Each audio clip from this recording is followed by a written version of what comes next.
Chapter 14:11. You Abba. Theoretically, that's what it means. If you complete this mission, the next marshal will be decided. Congratulations in advance. Jiang Pingji did not expect this to be the truth. What was this? Training before becoming a marshal?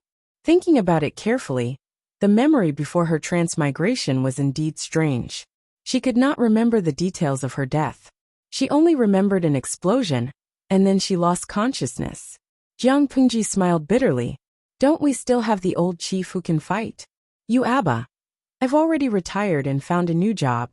I don't plan to go back to work in the future. So what if I'm the head of the federal army? The salary is low, the benefits are bad, the vacation is less, and there are many fights. Even if I become a marshal in the future, the overall benefits will not increase much. If you don't want to work anymore, I can recommend you to do a part-time job. Speaking of which, this job is really interesting. It's very comfortable to vent your anger. Jiang Pingji recalled the old chief's words, and her heart skipped a beat. He said he was no longer in the federal army and found a new job. He even revealed a lot of confidential information during their conversation. As the former head of the military, even if he had retired, the confidentiality rules were still in effect. How could he tell her without holding back? Unless the old chief is no longer in the federal army? You Abba. No. I know what you're worried about. Are you worried that I'll be punished by the federal army for leaking some information? If they want to punish me, they have to find someone to do it. I'm quite safe now and the working atmosphere is very relaxed. I'll mail you some local specialties one day. The world you transmigrated to seems to be quite backward. There should be various inconveniences in terms of food. Jiang Pingji said. You can still mail it. She deeply suspected what kind of job the old chief had found. How could he appear on her friend list and say that he could mail it? You Abba. Wait. After waiting for a while, Jiang Pingji heard a notification saying, Ding dong, your express delivery has arrived. Jiang Pingji searched for a long time and found the so-called honeycomb express delivery cabinet. She pressed the receipt button, and a cucumber appeared out of nowhere. She held the cucumber in her hand and was stunned. It could really be mailed. Old chief, I want to ask you something. Can you do me a favor? Jiang Pingji saw that the cucumber seemed to have just been picked and washed. After confirming that it was not poisonous, she took a bite and ate it. Your Abba say it. Jiang Pingji knew some inside information about transmigration, and her mood changed wonderfully. She said, Send me a battleship. I'll pay for it. Even the smallest one is fine. I can sweep the world in one morning, ascend the throne in the afternoon, and kill the system at night. Previously, he was certain that he had died in his previous life, and that there was no possibility of returning. But now, she couldn't wait to pick up her spear and kill all the enemies. She had no patience at all. Your Abba. I'm buying vegetables at the market. If you want fresh fruits and vegetables, I can buy one caddy for you. As for the battleships, I can't even give you the bullets for the old guns, much less the battleships. Don't think about it, it's more convenient to dream. Young people should be down to earth. Jiang Pingji was speechless. The old chief, who had accumulated a lot of power and prestige, was letting go of his nature the moment he retired? Wasn't it her script to make people speechless after insulting them until they were speechless? Market. Are there still vegetable markets in this era? Don't you usually buy it online on Skynet and have it delivered to your doorstep by courier? Regardless of whether it was the highly developed Federation or the extraterrestrial forces outside the borders, there were basically no such ancient existences. Your Abba. Don't trick me. Jiang Pingji thought about it, and a bold and exciting idea emerged in her mind. Old chief, is there a store near the market? Can you help me buy something? Your Abba. What? Titi. Your Abba. Jiang Xiaojiu. Say that again. Jiang Pingji said. BYT or condoms for short. Old chief, I need it urgently. It's bad for my body if I hold it in for too long. Your Abba. The Federation is doomed. She was sent here to capture the sky brain that was causing trouble. What was she here for? To flirt with a man? If the next marshal behaved like this, the Federation would be doomed. Jiang Pingji felt helpless. She had been in this shabby place for almost 10 years. She didn't mind being a single dog all the time. The problem was that she had finally found someone who suited her taste. It would be too cruel to let her be a nun. A feast for the eyes was placed in front of her. But she was not allowed to eat. She could only look but not eat. If she held it in for too long, she would get sick. She could only blame the previous system for being too trashy. It didn't even sell condoms in the system store. It was called a palace intrigue streaming system in vain. Which palace intrigue system didn't sell adult products? Old chief, since it's not easy for the baby to get out of singlehood, please do me a favor. Jiang Pingji was led astray by the spoiled and cute behavior of the salted fish in the streaming room.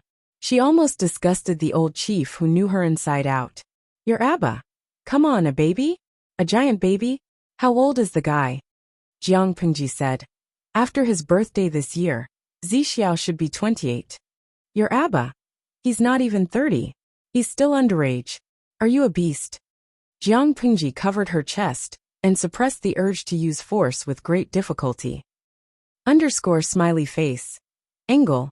Underscore in this world, men generally get married at 15 or 16. They are considered adults at 20. Zixiao is an older unmarried man. Jiang Pingji typed this paragraph with tears in her eyes. She was not a beast who liked underage men. The old chief was silent for a long time before he replied. Your Abba. I'll go to the snack street to grab some skewers. I'll buy some for you after I'm done. Jiang Pingji said. Old chief, you're so nice. By the way, if it's convenient, can you mail me some medicine that can speed up healing and reduce fever? Your Abba. Do you still need medicine when the battle is so intense? You're indeed a beast. Jiang Pingji was stunned when she saw the reply. The old chief's profile picture dimmed. A golden system notification appeared. Your good friend, your Abba, has gone offline. Jiang Pingji. Wait, listen to her explanation. The salted fish could not see the content of the conversation between Jiang Pingji and the old chief. They could only see her fingers tapping in the air. They were probably chatting privately. As time passed, their streamer revealed various expressions that betrayed her character. The salted fish viewers were stunned. Tuda Feichio. I've confirmed the look. It's undoubtedly a big shot. Shoshigu. What did they talk about? Why does it feel like the streamer's background is gloomy? The viewers wanted to at the old chief, but they were dumbfounded when they realized that he had gone offline. Of course, that was not the end. When they saw Wei Xiai lying on the bed with a pale face, they were extremely worried. Itua Huanxiao. It's only been one night, right? Hasn't it been a year? Why has Beauty Ci become a patient? Looking at the spots where the white bandages were, there was still blood seeping out of many places. The salted fish viewers felt their hearts ache. Jiang Pingji looked at Wei Xi's appearance. Her originally cheerful mood became heavy. When will he wake up? She asked, holding her cheeks. The salted fish in the streaming room told her that the sleeping beauty needed a kiss to wake up. Jiang Pingji smiled and leaned over to kiss him on the lips. She muttered, Are you awake? It doesn't seem to work. As she spoke, Wei Xi's long and thick eyelashes trembled slightly. He slowly opened his eyes. Chapter 14:12. Our sleeping beauty has woken up. Squeak when you wake up next time. You'll scare people if you suddenly open your eyes. Jiang Pingji got up calmly, looking like a gentleman, as if she was not the one who had taken advantage of him just now. She took a wet towel and wiped Wei Xi's face. Her actions were not considered gentle, but they were not rude either. It made someone feel very flattered. My lord, Wei Xi was still a little confused. When he opened his mouth, his voice was not only soft but also very hoarse. Don't move first, or your injury will split open again. Just lie down obediently. Jiang Pingji pressed her right hand on his shoulder to prevent him from getting up. Wei Xi had overestimated his situation and had to lie back down. He looked at Jiang Pingji and blinked. His eyes were still clear and dark, and his gaze was focused and serious, as if he was looking at some treasure. Wei Xi hesitated for a long time, but he did not dare to ask. He seemed to have dreamed that his lord had turned into a red-haired woman, and her facial features were quite foreign. When he woke up, his lord was still the same as before. He could not help but heave a sigh of relief. What's wrong? Are you feeling unwell? Jiang Pingji had just instructed the servants to serve the warm porridge when she met Wei Si's gaze. Wei Si shook his head slightly and secretly swallowed his doubts.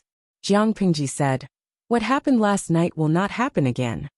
Wei Si was still alive, which was a blessing in disguise, but the scene at that time really scared her. She had seen all kinds of bloody scenes, but the scene of Wei Si lying in a pool of blood scared her so much that her whole body turned cold. Wei Si's eyes darkened when he heard that. The memories before he fainted seemed to have been opened, and he could not help but shiver. Apart from committing suicide in his previous life, it was the first time he had been so close to death. While he was lost in thought, his lips touched the soup spoon that still had some warmth. Wei Si seemed to be scalded by the warmth and hurriedly refused. "My lord, you can't. You're a patient, and you still expect to be self-reliant?" Jiang Pingji frowned and pretended to be angry. "Just eat when I tell you to." Wei Si lowered his eyelids slightly and swallowed the spoonful of porridge with his lips slightly parted. He said in a low voice, "Thank you, my lord." Jiang Pingji smiled and said, "That's more like it." Wei Si was a very obedient patient. He was also quite cooperative, and finished a bowl of plain porridge in no time. She asked people to move a portion of the important government affairs to Wei Si, and put on a posture of not wanting to move for the time being. "I'll stay with you. Call me if you feel uncomfortable." Wei Si nodded his head in agreement. He stared at her straight-back view in a daze, and could not bear to blink for a long time. Jiang Pingji dipped her pen in the ink, and carefully dealt with the documents. It didn't take long for her to finish a small stack. At this moment, he heard a familiar chime. His private chat was ringing. "Your Abba. That's really surprising. I didn't expect a hands-off shopkeeper to be marking documents for the first time." When he had just retired, the old commander had received many complaints from his former subordinates. As the commander of the army, Jiang Pingji did not neglect her duties, but she was not diligent either. To put it bluntly, she was the standard hands-off boss. She was willful and eccentric. With such a superior, the adjutants were doomed. This was because Jiang Pingji would deal with important documents at the first instance. Most of the unimportant work was thrown to the adjutant. Jiang Pingji glanced at the private chat. "The old chief is back from eating skewers? Are you watching the live stream too?" "Your Abba. I'm watching while eating skewers. Is the man next to you the one you fancy?" Jiang Pingji said in a boastful tone. "His name is Wei Si. His courtesy name is Zixiao. Old chief, I have good taste, don't I?" "Your Abba. You're obsessed with looks."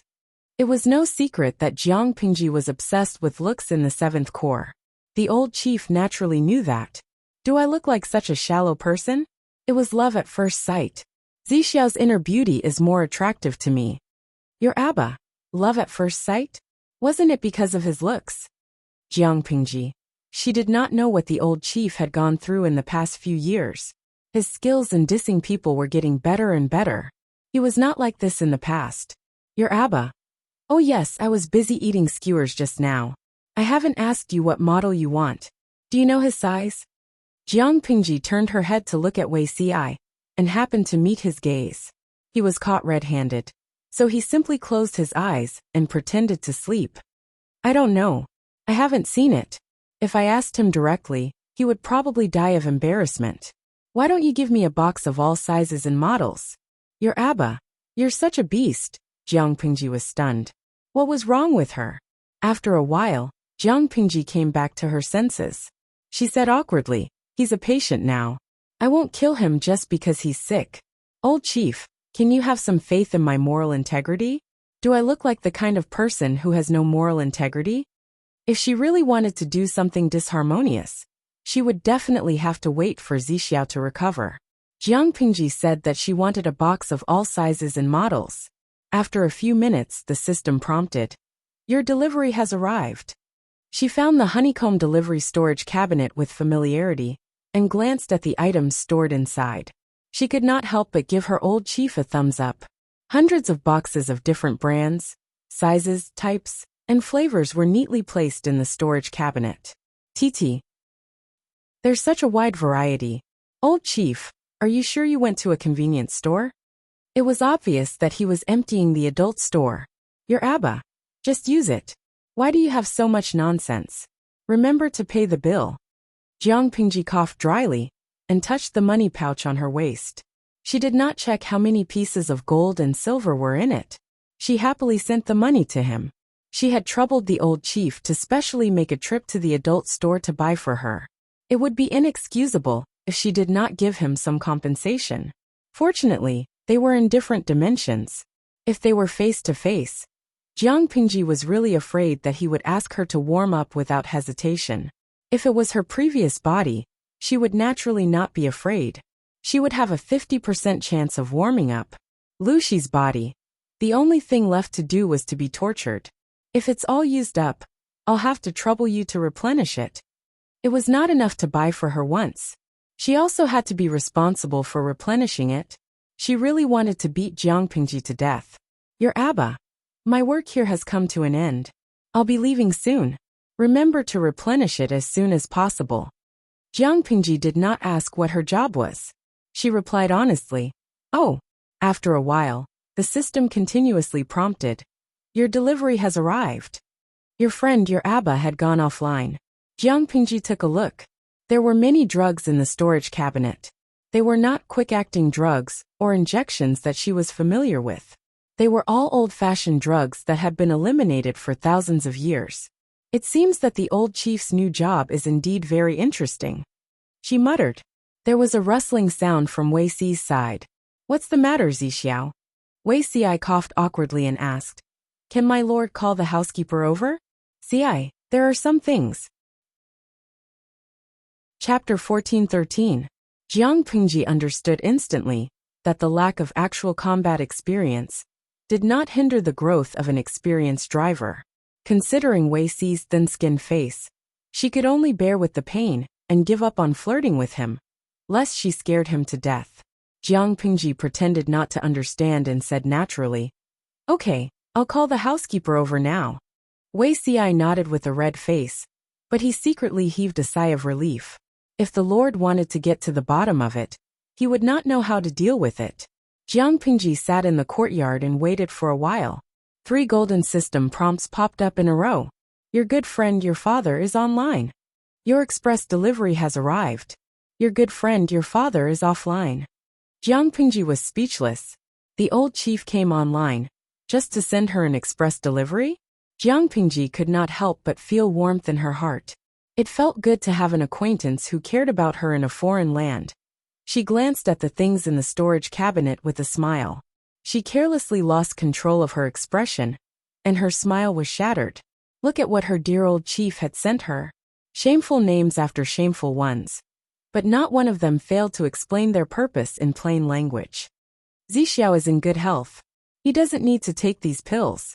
Jiang Pingji sent an offline message to the other party. Not long after, there was a reply. Your father. No matter how good his health is, he's just an ordinary person. I'm just afraid that you don't have self-control and don't know how to control yourself.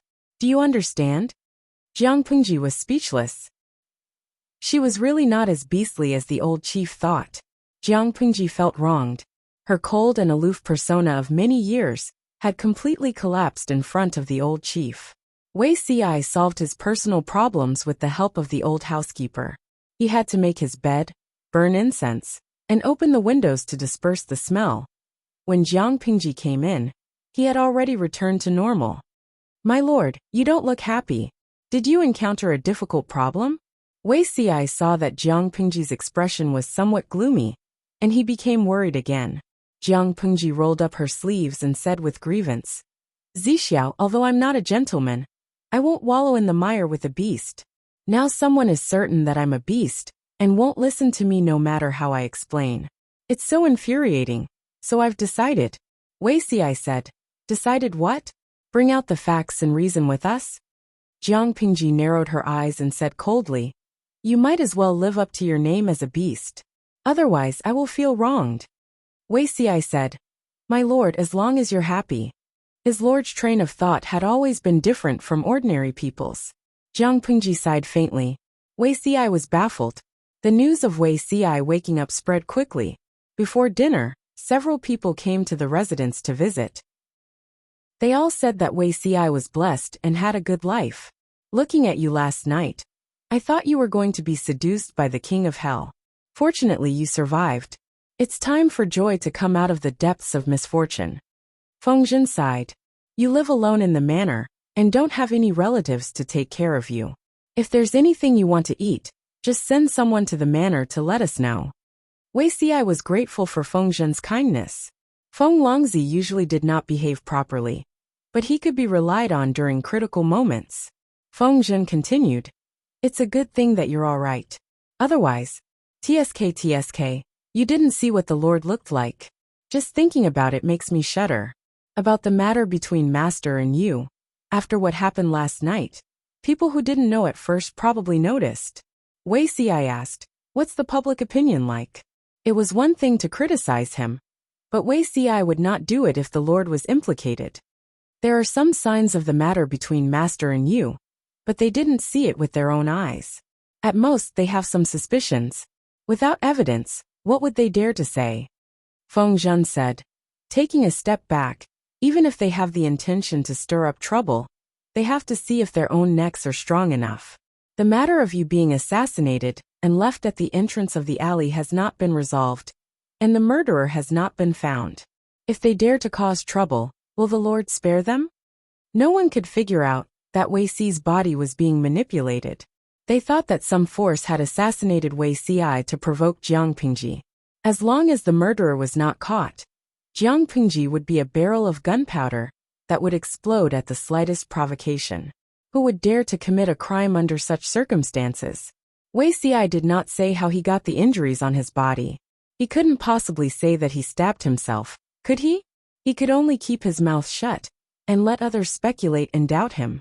Besides Feng Zhen, Feng Jin, Qiguan Rang, Su Ku, and the others also visited one after another. They did not disturb the patient. After exchanging a few words, they got up and left.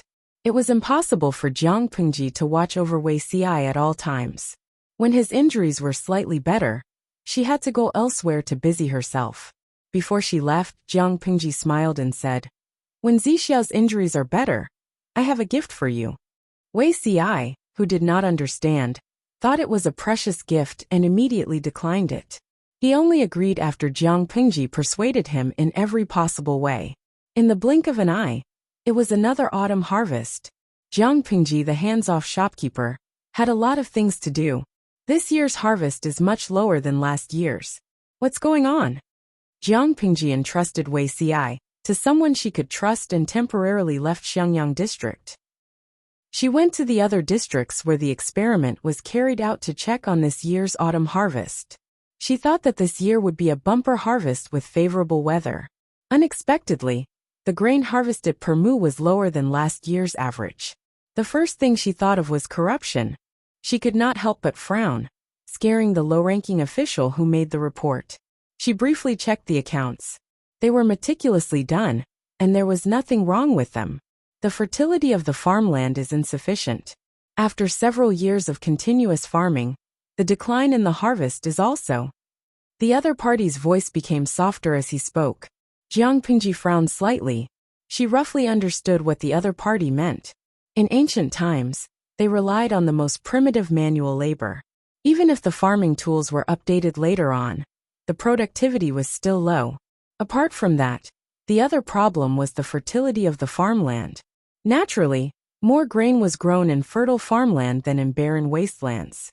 Back then, Jiang Pingji sent people to open up wastelands. Most of the farmland was not fertile. It was barely out of the barren category, even if the weather was favorable for a whole year, and the farmers worked hard. Apart from the harvest in the first few years, the harvest in the next few years would become less and less.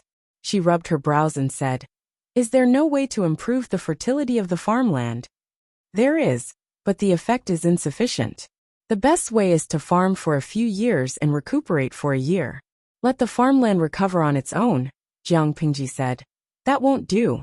If the farmland is recuperated for a year, won't the food rations of the people and the soldiers be stretched thin? Just as she finished speaking, the officials revealed a worried expression. Reporting to my lord, although the harvest in the fields has declined, the decline is not significant. It will not be a problem to farm for a few more years. Chapter 14:14. Ever since he surrendered, Huang Song had been cooped up in his house. After more than half a year, the outside world had almost forgotten about him. Only then did Huang Song dare to go out once in a while. There was nothing fun to do when he went out. He went shopping, walked on the road, listened to books and watched dramas to kill time. He was bored out of his mind. The most obvious change was that his body had gained weight, and his face had become bigger. The 6 well-defined abdominal muscles on his abdomen slowly moved closer to one. The armor that used to fit him perfectly now required him to take a deep breath to put it on. Huang Song was very free, so he dragged Feng Ju, who was equally free, to listen to new books. While listening to the storyteller's novel, they drank wine and ate various snacks. From time to time, they commented on the plot and talked about the situation in the outside world. Their days were very pleasant. Hey, that person looks familiar. Huang Song was leaning against the window. Occasionally, he glanced at the street below. His sharp eyes noticed that a certain figure looked very familiar. He looked at the other person. The other person seemed to sense his gaze and turned her head to look at him. Huang Song recognized the other person at a glance. He almost choked. Wasn't this person Lu Shi? Where did she crawl back from? She was an overlord of a region. She was dressed in brown and had a cloth wrapped around her head. Her trouser legs were tied up high. The straw sandals on her feet were full of mud. Her exposed calves were also dyed a dirty color. People would believe that she was a farmer in the fields, let alone a feudal lord. Jiang Pingji also saw Huang Song leaning against the window on the second floor. She changed her mind and turned to enter the tea house. Bogeo's days are quite leisurely. Jiang Pingji walked up to the second floor and was almost stopped by the waiter. Seeing that Huang Song was dressed in luxurious clothes and had put on some weight after not seeing him for a few days, the waiter suddenly felt a little jealous. Jiang Pingji walked closer. Huang Song smelled the strange smell on her body. He could not help but pinch his nose and say, "Lanting, did you fall into a cesspool?" Feng Ju also frowned. Obviously, he was quite affected by the smell. Jiang Pingji said, "I didn't fall into a cesspool. Although there is a smell, it's not that bad, right?" Huang Song asked again, "Why are you dressed like this?" "I just came back from the fields.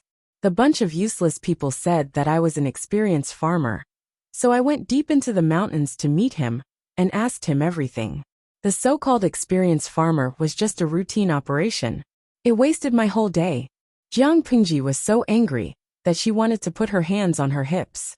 Although the old farmer is experienced, many methods are recorded in farming books. It doesn't seem to be very useful. Jiang Pingji was so angry that she wanted to put her hands on her hips. Although the old farmer is experienced, many methods are recorded in farming books. Huang Song was confused. He understood every word Jiang Pingji said, but he didn't know what she was. A vassal went to see some old farmer with experience in farming? She didn't want to rule the world and became a farmer's wife? Huang Song casually asked a few questions and Jiang Pingji said, "The weather has been good this year, but the harvest is much lower than in previous years. At first, I thought that someone was embezzling, but after a careful investigation, I found out that it was due to the lack of fertility in the fields, which resulted in a drop in the yield per mu. Huang year they Huang and I Jiangin. Then, from in. S in. In the eyes of others, Jiang Pingji's action could be regarded as killing the goose that laid the golden eggs. In the long run, the land would become barren fields. If we stop plowing for a year, the food shortage will be unimaginably huge. Jiang Pingji said, "Plowing and resting is the last resort." Huang Song asked, "What does Lanting think is the best strategy?" Jiang Pingji said, "Of course it's to ensure the fertility of the fields and plowing them year after year." It was a chaotic world. Food was in short supply. Wasn't it courting death to plowing and rest at this time? Although Huang Song did not know about farming, he knew that Jiang Pingji was too naive. How could there be such a good thing in the world? Chapter 14:15. Clue. Jiang Pingji curled her lips and said, "Of course I have a clue, but I don't have a specific plan yet." Huang Song was slightly surprised. He knew Jiang Pingji's character. She meant what she said. She would not lie about such issues. If she said that there was a clue to solve the problem of insufficient fertility in the fields, then it was most likely true. Without waiting for Huang Song to ask, Jiang Pingji found a mat and sat down. She frowned. I went to visit a few experienced farmers, and I found that their experiences could be found in the farming books. Jiang Pingji said. In other words, the precious experience they have accumulated by dealing with the fields for a lifetime is not very valuable. Apart from these old farmers, the other farmers have no idea how to farm. As a result, the harvest is different. Huang Song listened carefully. Feng Ju, who was beside him, also revealed a thoughtful expression. For a moment, he ignored the indescribable smell on Jiang Pingji. What's so strange about that? Jiang Pingji rolled her eyes at him and said angrily, there's a big problem here. If everyone uses the old farmers' methods to farm, the harvest will naturally be better. The old farmers' farming experience is accumulated for a lifetime, but their methods are not a secret in the agricultural books. What does this mean? This means that the agricultural propaganda is not in place. I should set up a government office that specializes in farming. Huang Song did not understand the meaning of the word propaganda. After all, Jiang Pingji's words were always so fashionable, but he could guess the meaning based on the context. Set up such a government office? What is it for? To teach people how to farm? Huang Song said with some disdain and confusion. In people's stereotypical impression, the government was either civil or military. Which side could farming be related to? This was the duty of farmers. How could a scholar teach farmers how to farm? Even if they came from a farming family, their goal was to study and not farm. Jiang Pingji chewed on her snacks and said, who said that only those who know how to farm are qualified to teach others how to farm? As long as this person is literate and has the ability to organize the experience in the agricultural books into books, with the experience of the old farmers, and then publicize the content to let more farmers know, won't the effect be seen? Everyone doesn't need to spend a lifetime dealing with the fields to accumulate that little bit of experience. With specific guidance, the harvest in the fields was naturally higher. Don't you think so, Bogeo? Huang Song naturally had no way to refute. What Jiang Pingji said made sense. But, you're right, but what does this have to do with the lack of fertility you mentioned? Don't tell me that setting up a government office specializing in farming can solve the problem? Logically speaking, Huang Song should not have intervened in these matters. After all, his identity was a taboo. However, he had forgotten this in a moment of carelessness. By the time Huang Song reacted, the words had already left his mouth. He could only maintain a normal expression and hold on. Jiang Pingji said, of course it has a lot to do with it. That's why I said you're not a cultured person. You don't even know how to farm. Huang Song. He had so many things to say that he didn't know where to begin. Is there a logical relationship between the two? Jiang Pingji said. Are you still not convinced? Huang Song said. If you put it that way, I really can't accept it. Although he wasn't very knowledgeable, he was still a talented student under a famous scholar. His level of education was unquestionable. The farmer in front of him, dressed in brown and walking barefoot in the mud, actually mocked him for not being a cultured person? Huang Song's rebuttal provoked a chorus of jeers from the 5 million viewers in the live stream. Poor Taoist sees your chrysanthemum is poisonous. Come. Let's guess how long the streamer will use to slap Huang Xiaosong in the face. Tudafeichio slap quickly. Ing Xiaozue slap quickly. Yanglu Ziyanyatsi, bet on slap quickly. The streamer's slap is always the freshest. She never stays overnight. With the 5 million viewers cheering for her, Jiang Pingji naturally wouldn't let them down. A fresh slap quickly came out.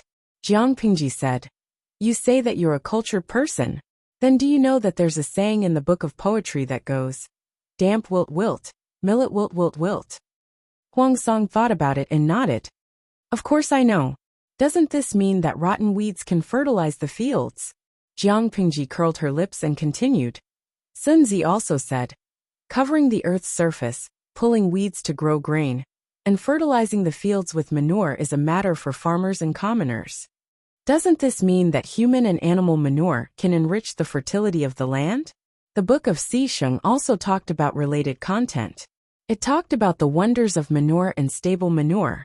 From this, it can be seen that there are ways to increase fertility. It's just that ordinary people can't do it.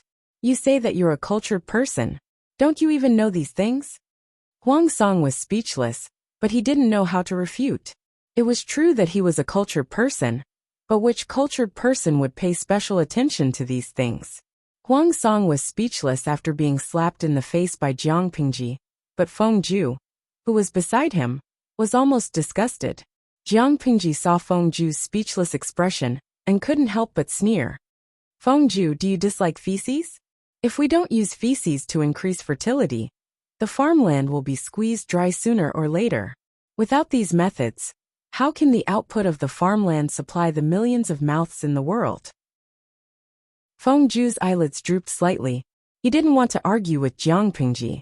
Jiang Pingji continued. These contents can be found in books, and the records aren't detailed. The specific operation still needs to be tested. I've visited several old farmers in succession over the past few days. I found out that their farmland produces more grain than others, but the plowing period is shorter. However, the farmland itself isn't fertile. This result is definitely not only due to meticulous service, but also due to other reasons. Huang Song nodded as he listened, a thoughtful look on his face. Jiang Pingji spoke until her mouth was dry. She poured herself a glass of water and drank it to quench her thirst. According to what you said, it's indeed necessary to exist. Experiment with various farming methods and fertilizers. After a certain amount of harvest, promote them to the people. Naturally, the people can take fewer detours. Jiang Pingji said. I want to build more public toilets. Huang Song let out a puzzled ah. The topic had changed too quickly. Public toilets? What are they? A place to use the toilet and change clothes. Ordinary people farm outside. Occasionally, when they have to use the toilet, they always find a place to relieve themselves. Don't you think it's too dirty? It's more convenient for men, but it's inconvenient for women. Jiang Pingji furrowed her brows. She didn't seem to think that it was dirty. If we build public toilets for the people to use, it'll be convenient for the people, and we can also ensure the cleanliness of the streets. At the same time, we can also accumulate fertilizer. Similarly, I think we can also set up some places to raise pigs and sheep. We can run a meat business and use their stables to fertilize the land. In addition, according to my observation, the peanuts from the barbarians are also wonderful. A certain farmer planted them, and the yield per mu of the field is higher than others. Apart from peanuts, many bean plants also have the wonderful effect of fixing nitrogen. Chapter 14:16. Huang Song looked at Jiang Pingji in confusion, as if he could not understand what was in her head. He teased, if you become a landlord, you'll definitely be the most profitable landlord. This was definitely a big landlord, who had been held back by his ambition to dominate the world.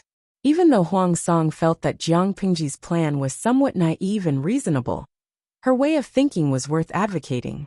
If everything went as smoothly as she said, how many ordinary people would benefit in the future, and how many innocent people would be saved from famine and food shortage? Jiang Pingji squinted her eyes and said unhappily, you want me to be a landlord? You make it sound like I'm not a big landlord now. I don't live as well as a great landowner.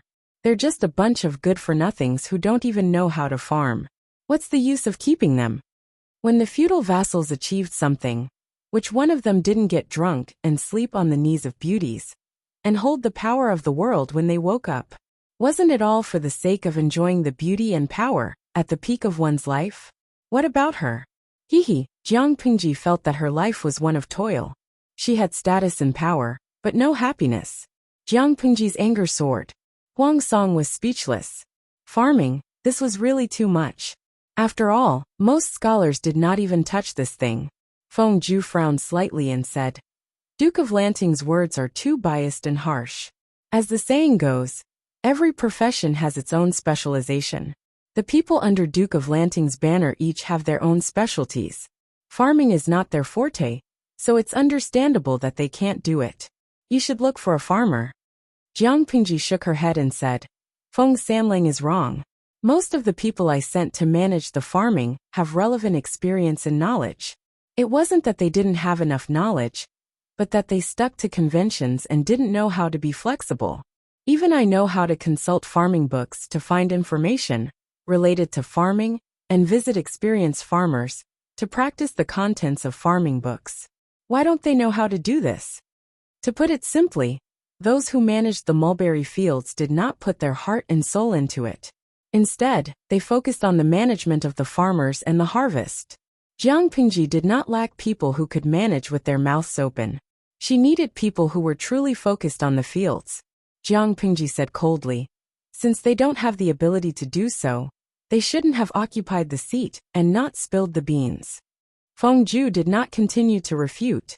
After all, it was not suitable for him to get involved in this matter with his current status. Huang Song stepped forward to smooth things over, lest the two of them get angry.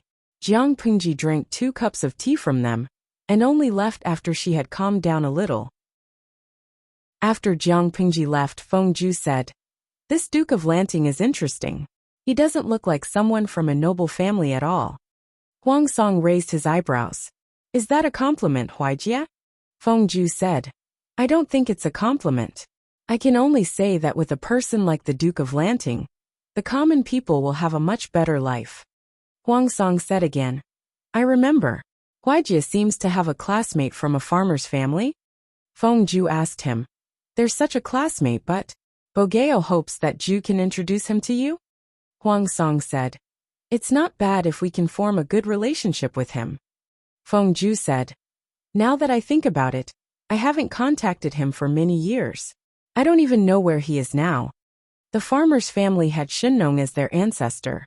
They advocated plowing mulberry and farming. Agricultural production and farmers' thoughts were the mainstream school of thought. However, the farmer's family did not develop well. It was even several times more miserable than the Mahists. At least the Mahists were able to struggle on while at death's door, and developed a few loyal followers. However, there was no news about the farmer's family in recent years. It could be said that they were in dire straits. It was unknown if they could find a successor to the farmer's family. Jiang Pingji leisurely returned to the manor. On the way, she even bought a snack from the street. At that moment, the 5 million idle spectators were giving her advice. They recommended various farm manure and farming techniques to her. Jiang Pingji watched them seriously and memorized them with her heart. She ate her snacks as she wandered home. Ding dong. A private message sounded. Jiang Pingji glanced at it. It turned out to be a message from the old chief. You Abba, why do you have to make it so troublesome? There's an old saying that it's better to teach a man how to fish than to give him a fish. She said, I know I can go through the back door and beg the old chief to help me purchase farm manure. But it's not a long-term solution. Using farm manure that's hundreds of years ahead of the current era will yield high benefits in the short term. But in the long term, it will kill the possibility of agricultural development in this era. Moreover, the old chief can't always purchase for me, can he? You Abba. Pulling a seedling to help it grow will indeed kill the infinite potential. You're very diligent. Jiang Pingji said. I love what I do. After all, I'm their lord. I have to be responsible for the people under my rule. After all, what she needed was not short-term effects, but long-term development. She had stayed in this world for 10 years and put in a lot of effort. Naturally, she hoped that everything could develop better. Lu Shi was just an ordinary person. No matter how long his life was, there was a limit. She hoped that everything could develop in the best direction after she was gone. You Abba, you've indeed grown a lot with this awareness. When Jiang Pingji first took over the 7th Corps, she received many complaints from her old subordinates. I used to be young and impetuous. Jiang Pingji coughed awkwardly. Old chief, don't expose me at this time. After Jiang Pingji begged for mercy, the old chief showed mercy and did not investigate further. Someone call Xiuyu over. Tell him that I have something to discuss. Jiang Pingji wanted to build a public toilet or a livestock farm, which required financial allocation. Of course, she had to find the chief butler to check the account books. Suka hurried over, and was about to bow when Jiang Pingji stopped him. Xiao Yu, you don't have to be so polite. It's more important to talk about business. I want to build public toilets and livestock farms everywhere to raise livestock such as cows, sheep and pigs. Send someone to come up with a plan and see how much capital it will cost. Jiang Pingji went straight to the point, but Su Ke was dumbfounded. Why did he have to build a livestock farm and a public toilet out of nowhere? Jiang Pingji explained her purpose in detail. Su Ke's blank expression gradually turned serious. My lord, it's hard to say how much it will cost. Jiang Pingji raised her eyebrows. Why? Su Ke said. What's the size and shape of the public toilets? What's the scale of the livestock farm? How many livestock will be raised, and how much manpower will be needed? No matter how capable he was, he needed to know this to determine how much it would cost. Jiang Pingji scratched her head. I haven't decided yet. I'll think about it tonight. I'll tell you tomorrow. She was used to being a hands-off boss. She only talked and did not do anything, but now it didn't work. Su Ke said, there's still a long way to go. There's no hurry. Jiang Pingji rested her chin on her hand and said, there's no hurry. If we don't solve this matter as soon as possible, it'll make me feel uncomfortable. If she could not settle everything before the spring plowing next year, the next year's harvest would be affected. How could she not worry? Chapter 14:17. Just as Feng Ju put down the pen in his hand, familiar footsteps came from the corridor outside the house. Father. Feng Ju packed up the letter unhurriedly. Seeing that it was Feng Ren, his knitted brows relaxed. Feng Ren saw his movements and raised his eyebrows. Did you ask the servant to look for me just now? What's the matter? Feng Ju said, Father, you have a lot of connections. I would like to ask you for a favor and pass this letter to a classmate of mine when I was studying. He was in an awkward situation now. He needed to be careful in his communication. Feng Ju thought about it several times. He felt that it was most appropriate for his father to do this. His second brother, Feng Jin, could also do it, but the two brothers rarely met. After Feng Jin got married, he separated from the family due to various reasons. He did not live with them anymore. So Feng Ju could only ask his father for help. Feng Ren did not take the letter. He just looked down at the name and signature on the letter. Feng Ju took the initiative to explain. I met the Duke of Lanting today. I thought she might need this person, so I made a recommendation. Feng Ren's brows relaxed. He reached out to take the letter and asked, why don't you do it yourself? If the recommendation was meritorious, Feng Ju could use this opportunity to become an official again. As a father, Feng Ren naturally did not want his youngest son to deal with a 3 or 2-year-old kid all day long. Feng Ju was not born to be a teacher. Asking him to teach and educate people? Haha, misleading the young. Huang Song was also open-minded. He entrusted his daughter to Feng Ju. Wasn't he afraid that she would be taught to deviate? Feng Ju said, I have no interest in an official career. I helped to recommend him today, because I think the Duke of Lanting's temperament is interesting. Feng Ren sighed secretly. He had already experienced his youngest son's stubbornness. He had no choice but to let it go. Then, who is this person you recommended? Feng Ren asked casually. Whether Feng Ju had the intention to become an official or not, he took the initiative to use his connections to help Jiang Pingji attract talents. This was a signal of goodwill. Feng Ren naturally did not want Feng Ju's goodwill. Because of the details, they would not be able to form an alliance, but instead become enemies. Feng Ju saw through his father's thoughts and said coldly, I'm afraid he is the only remaining descendant of the family. This person's surname is Dou, and his name is Shi. His courtesy name is Zhongguang. He was my classmate when I was studying. According to what the Duke of Lanting said today, she might be able to use this person. Feng Ren asked in surprise, Nongfu? Although the House of Agriculture was one of the 100 families, it had been in dire straits for hundreds of years. When Feng Ren was an official in the imperial court, he had never heard of any official who was from the House of Agriculture. Although the Mo family was in a miserable state, at least they still had a few descendants. Now that they had received Jiang Pingji's support, they had the potential to prosper. What about the farmers? Most of the members of the School of Agriculture were officials in agriculture. In layman's terms, they were officials related to agriculture. But because the School of Agriculture was in decline, those officials had nothing to do with the School of Agriculture. Feng Ren was quite shocked to hear that his son was the successor of a certain School of Agriculture. Feng Ren asked Feng Ju, although the Duke of Lanting attaches great importance to agriculture, I've never heard her mention this. In the past, Jiang Pingji needed the disciples of the Mahist family. Even if the Mahist family and the Confucians were at odds, she would specifically look for the disciples of the Mahist family. Now that they needed the people of the agricultural family, why wasn't there any news about it? Feng Ju briefly explained what he had bumped into that day. In his opinion, Jiang Pingji was indeed an interesting person. I see. This is like her style. Feng Ren showed a cautious and approving expression. Then what can he do? If he was a talent, it would naturally be a good thing. If he was a mediocre talent, not only would he bring harm to the people, but others would also criticize Feng Ju, who had introduced him, for getting into trouble for no reason. Feng Ren's heart ached for his youngest son, so he naturally had to help him control the situation. Feng Ju said, "It's hard to say about his talent, but his temperament and work style are what the Duke of Lanting needs the most." What did Jiang Pingji need the most?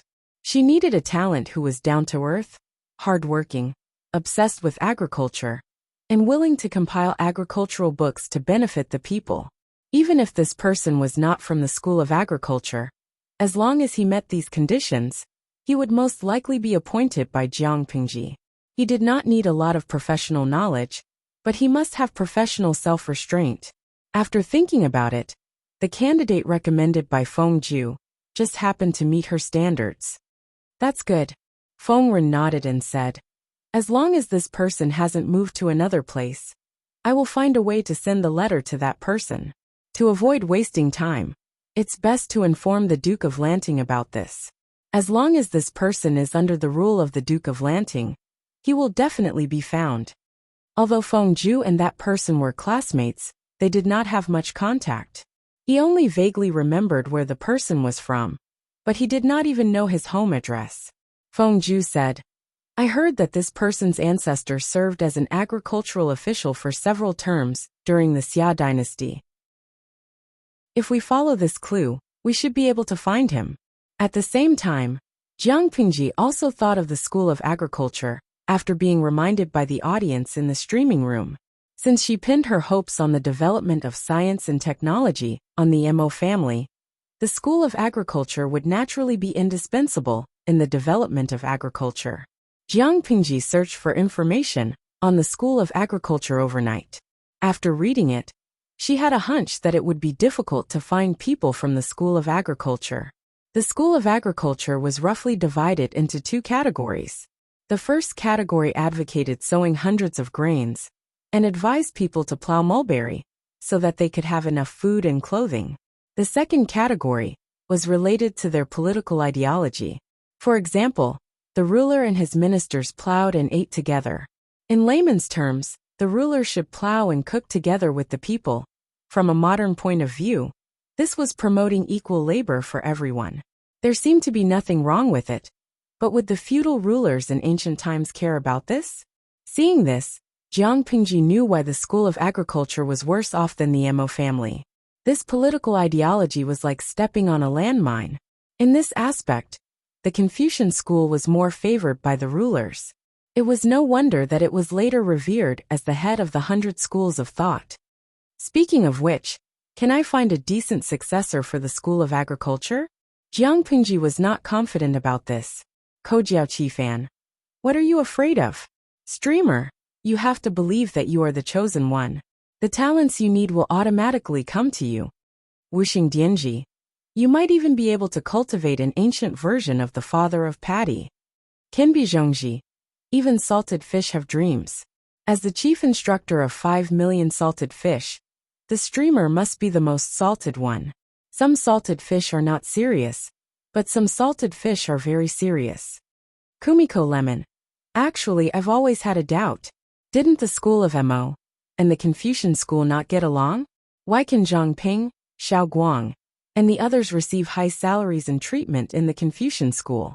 I've watched the streaming for many years, but I've never seen them fight because of the difference in ideology.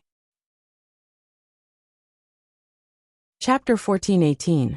Canteen Daffinanti. I don't agree. Speaking of scheming, isn't the streamer the ancestor? Can low-level scheming be *cheese attract her interest? He deeply suspected that this was the main reason why Jiang Pingji liked practical people. Not long after, the bullet screen received tens of thousands of likes, and it suddenly became a hot topic. Jiang Pingji was speechless. These salted fishes were too much. Did she look like a person with a belly full of evil ideas? Jiang Pingji coughed softly. She could not see the awkwardness of being exposed. She highly affirmed the speculations of the serious salted fishes, and chose to ignore the unserious bullet screen. Old driver is right. That's the general situation. Jiang Pingji supported her cheeks and said, I only need practical people. Those scheming fellows don't seem to have any other use other than wasting the salary I give them. They occupy the latrine but don't shit. What do I need them for? If there are too many troublemakers who stir up internal strife, it will easily corrupt the atmosphere. It will be difficult to lead the people's hearts. It was not that people who were good at scheming were useless, but for Jiang Pingji at the current stage, their value was too little. No matter how one looked at it, she admired practical people more. Because industry thrives the country, Jiang Pingji rarely called out names. Naturally, she did not know that the old salted fish was so happy that he jumped 3 feet high. The corners of his mouth were about to reach his ears. Lao Siji Lianmeng. Sob sob sob. The streamer's voice is so nice. I feel like I'm blessed by the moon god and Cupid at the same time. Mama, did you hear that? The sweetheart I've been chasing for 10 years finally took pity on me. She called me old driver. The salted fish screamed crazily in his heart. Mujio Yijiujia Wanli. You're one of the ancient big shots in the streaming room. Be more reserved. The salted fish who was not called out smiled on the surface, but his heart was burning with jealousy. The bullet screen was full of emojis of secretly gritting teeth in jealousy. 5 million salted fishes. Why did they get special treatment? This luck was even more enviable than winning the lottery with 5 million yuan. No matter how lucky the salted fishes were, they were still not as lucky as Jiang Pingji. She was worried about finding a suitable candidate. The next day, Feng Ren paid her a visit and tactfully mentioned that Feng Ju was recommending talents for her. Jiang Pingji's hands trembled, and she raised her eyebrows in surprise. Even the way she addressed Feng Ju became more intimate. Huaijia's schoolmate. Jiang Pingji was a person who held a grudge. Feng Ju was indifferent to her, so she addressed Feng Ju as Feng Sanlang. Since Feng Ju had expressed his goodwill to her, she might as well change her attitude. Feng Ren didn't notice it.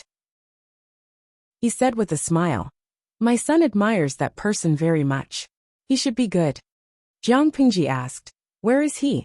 If that person lived very far away, it would take 2 to 3 months for Jiang Pingji to conquer him. It would take too much time. When Feng Ren came to see Jiang Pingji, he naturally knew her address. Coincidentally, the man was from Shenyang County's Yang Mountain.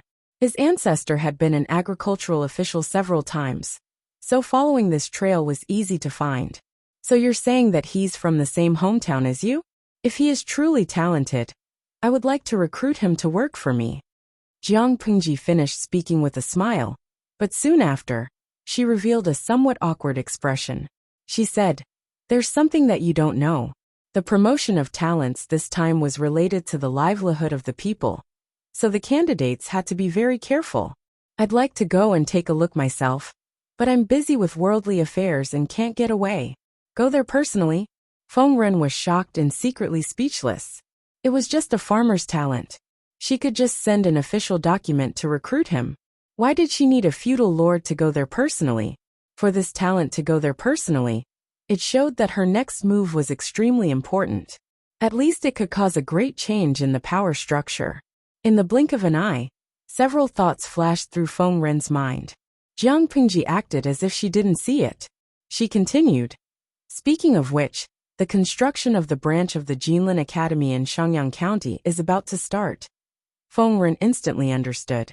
He smiled bitterly and said, Master Lanting is busy with affairs. I'm afraid you can't do it yourself. If you don't mind my old age and incompetence, why don't you entrust this matter to me? Coincidentally, I'm also going to Shangyang County to supervise the construction of the branch. I can handle both matters on the way. Other than Chengcheng, Fengren, Yuanjing, and Wanxian, these great scholars were precisely not Jiang Pingji's aides and retainers. She couldn't order them around at will. For example, regarding the branch of the Jinlin Academy, she had discussed with these educational experts. She didn't make arbitrary decisions. This time, she wanted to entrust Fengren to make a trip on her behalf. Jiang Pingji also had to subtly hint crazily. Fengren accepted it tactfully. If he didn't, he could pretend to be deaf and mute. Fortunately, Fengren didn't refuse. Instead, he agreed with a smile. Thank you for your understanding. I'll write a letter now. Fengren finally couldn't hold back his curiosity. He asked, he's just a farmer. If he's a genius, he's not worthy of being treated so seriously by Master Lanting. I have many questions in my mind. Therefore, I dare to ask, why does Master Lanting value him so much? Jiang Pingji said, this person may be able to benefit millions of people and eliminate famine.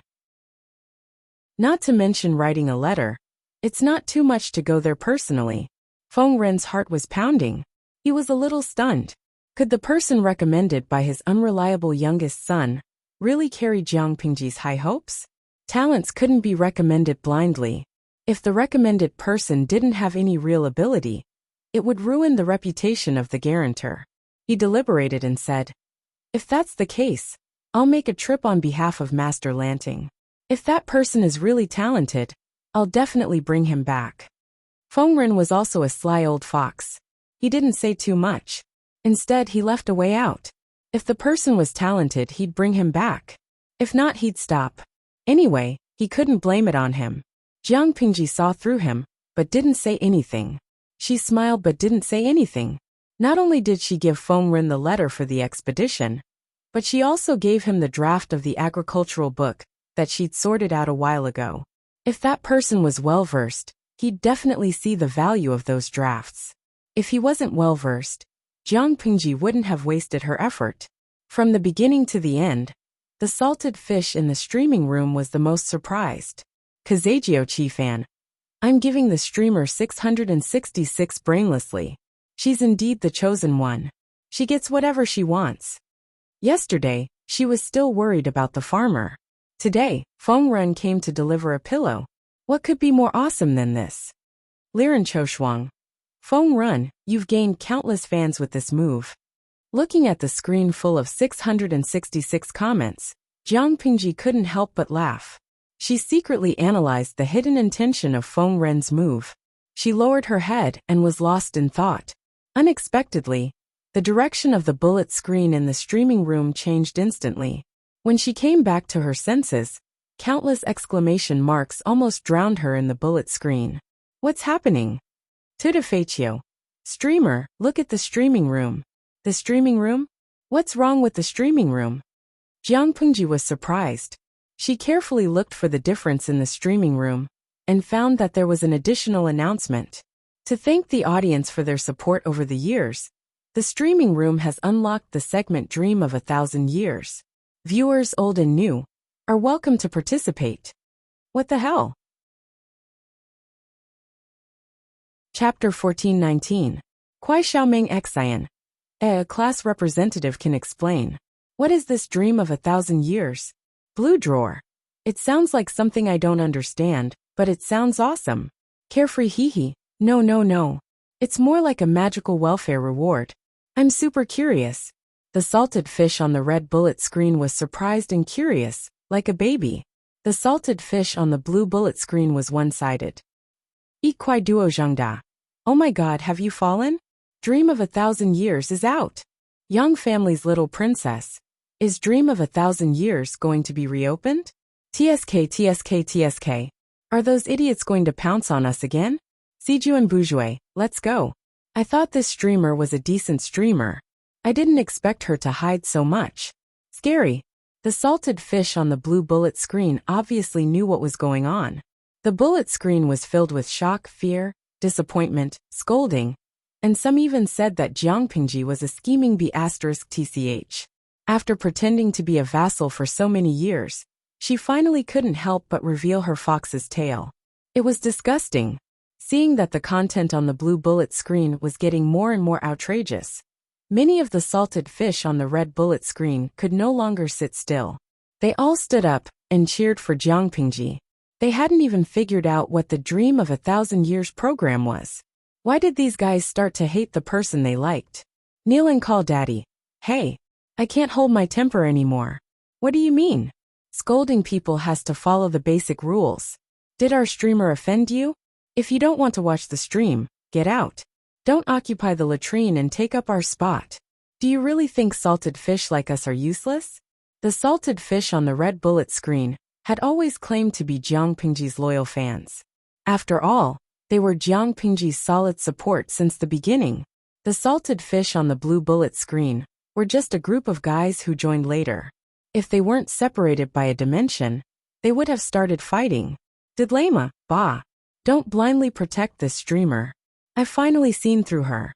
No matter what persona she has, she's still a beggar on the internet. The previous streamer was also a talented woman. She was a gentle, elegant, and dignified classical beauty. She applauded for the sake of watching the stream with men. Wasn't the so-called Dream of 1,000 Years a platform for chicken recruitment? The previous host only went online after he was done with his F***king persona and pretentious enough. Now that the host is the strongest duke in the world, the price of going online will definitely be much more expensive than before. This viewer's bullet screen received a lot of likes from the blue bullet screen salted fish. Because of the previous time traveler, Dream of 1,000 Years was more famous than Tavern Heaven on Earth in their world. As long as one had money, one could place a task in the Dream of 1,000 Years section of the live broadcast room. After the host accepted the task, the audience could experience sensory enjoyment in their dreams that was infinitely close to reality. A rich man could order and choose to have sex with any woman he wanted. Previously, there were many tycoons who placed orders to have sex with the former host in the dream. After they were tired of it, they ordered other women. This was simply a large-scale brothel. Speaking up to this point, some people had doubts. The previous host had gone too far. Could it be that no victim had found any clues? How did he find out? The previous host, who was also the queen of time travel, Huiyan, had the help of the system. She could casually throw out a loyalty talisman and control an ordinary person, making them dead set on her. If the transmigrator couldn't bear to waste the loyalty talisman, she had other evil ways to control people, ensuring that the victim wouldn't find out anything after the matter was over. Even if it was a young girl who had never done anything, she had a way to deceive everyone after the deed was done. She ensured that the girl's future husband wouldn't be able to tell that his wife had already lost her virginity to countless men. Using this method, the transmigrator successfully worked as a brothel keeper for more than a decade. The Dongqing Palace and Zhongzhou Palace were considered the hardest-hit areas. The palace maids and concubines suffered greatly, and it was unknown how many innocent women were harmed. To this day, many otakus still had hundreds of gigabytes of videos stored on their computers, enlightening countless youths with X-knowledge. The blue bullet screen salted fish naturally didn't know these inside stories. However, when the transmigrator was a host, the live broadcast room was indeed foul. 9 out of 10 times, there would be inharmonious content. Many otakus couldn't climb over the wall to watch Japanese porn, so they simply collected the recordings of the live broadcast room. The content of the recordings was more hardcore and explosive than many other movies. Most importantly, they didn't charge money. A few years later, these recordings had a huge impact on the production chain of a certain business in Japan, causing a period of depression and loss. All kinds of dark history could be said to be innumerable. The blue bullet screen salted fish saw the words, "Dream of 1,000 Years," and subconsciously thought of the fear of the live broadcast room being dominated by the 8th letter. Under Jiang Pingji's management, the live broadcast room had already escaped from the shadow of the previous host. People had also forgotten about the dark history, But it didn't mean that they had forgotten it. All they needed was an opportunity, and all the memories would come back. With the help of the blue bullet screen, the red salted fish finally knew what dream of 1,000 years meant. However, to Defaccio, the host would never do such a thing. Otherwise, I would live broadcast eating rice fields. Sankei. I agree with the ancient big boss, Guikai Guofengxio. I'd rather believe in the sexy host who kills people online than believe that she would do such a thing. I realize that you guys really don't have a clue. Before you suspect the host, ask yourselves, in terms of status, wealth, and power, can you compare to the host? In terms of talent, temperament, and looks, can you compare to Beauty CI? Lao Siji Lianmeng. You don't even have the right to touch the corner of her clothes. Do you really think that you can do whatever you want just because you have some money for breakfast? The 5 million salted fish on the red and blue bullet screen. That's heart-wrenching, buddy. The salted fish clutched their chests and vomited blood. The ancient big boss was indeed an ancient big boss. His words were sharp and ruthless. With a few words, he could cause an infinite psychological trauma to people. They didn't have Wei Si's talent, temperament, and looks. What made them think that the host would like them? They didn't have the status, wealth, and power of the host. What made them think that the host would care about their money for breakfast? In summary, they really didn't even have the right to touch the corner of the host's clothes. Ing gong carrot and gong be a baboon. Although it's the truth, cough cough, the big boss should be merciful. After all, salted fish have a fragile glass heart. The live broadcast room was treacherous and unpredictable. Jiang Pingji lowered her head and carefully read the introduction of Dream of 1,000 Years. System. Dream of 1,000 years. Past life and present life. Guess who you were in your past life. In order to thank the audience for their support over the years, and to give the audience the opportunity to have close contact with their favorite host, every week, one lucky audience member will be selected to go through 12 hours of dream travel. Jiang Pingji. This dream of 1,000 years was completely different from the dream of 1,000 years that the salted fish were talking about. But Chapter 1420. You may not believe it, but the African baby finally became popular and transmigrated. The original poster posted a screenshot on the first floor. There was a line of golden words on it. Congratulations to the viewer, Yiwu Yenling, for winning the first Dream of 1,000 Years event. The post sank as soon as it was posted. Not long after, it was scooped up by countless salted fish and quickly became a popular post. Comment 33. F***CK. I found a shameful lucky emperor. The content of the post makes people feel uncomfortable. Comment 108. I never expected that a group of ancient big shots would be defeated by a green-skinned guy from the forum. The forum was called the Empress Streaming Forum. One look at the name, and you knew it was a forum for the live stream. The members were very active. The ancient big shot, Tuta Faccio, was the founder of the forum and the editor of the related magazine. The members who stayed in the forum for years were mostly at the yellow underwear level. The green-skinned guy was a newcomer. Who wouldn't be jealous? They were loyal to the streamer. Why didn't such a good thing happen to them, but to a green-skinned guy? Comment 999. OP, open the door. I'm going to hack you to death. Comment 1008. Sob, I thought it was photoshopped. I didn't expect it to be real. The probability was 1 in 5 million. With such good luck, why didn't you buy a lottery ticket? Why are you fighting for a slot in the live stream? I was so angry that my heart ached. I was jealous. Comment 2035. I'll sharpen my knife in secret. When I'm done, I'll hack you to death. Comment 4088.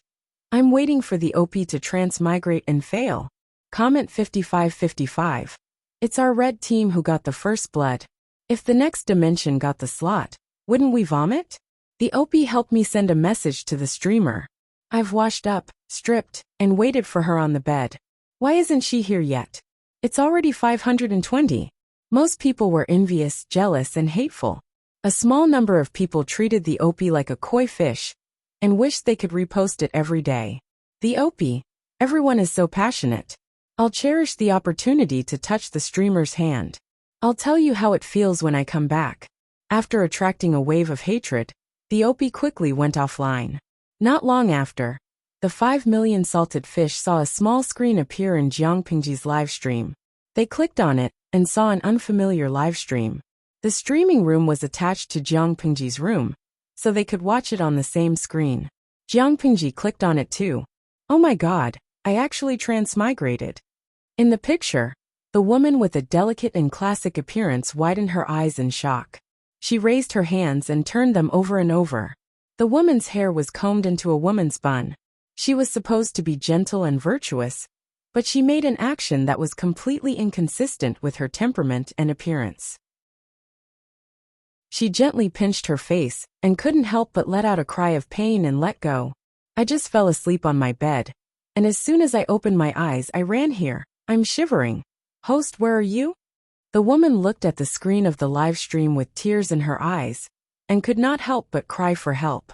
Although it was only a 12-hour experience, she was shocked and scared to suddenly appear in an unfamiliar environment. The group of salted fishes fell silent. Jiang Pingji coughed softly, and immediately sent a bullet screen to her. Host V, don't panic. Look around, and see if there's anything to prove your identity. Oh, got it. The woman was not used to the clothes on her body, and almost stepped on the hem of her skirt. Fortunately, there was no one around to see her embarrassment. She quickly moved to the bronze mirror on the dressing table, and tried hard to stretch her face in front of it.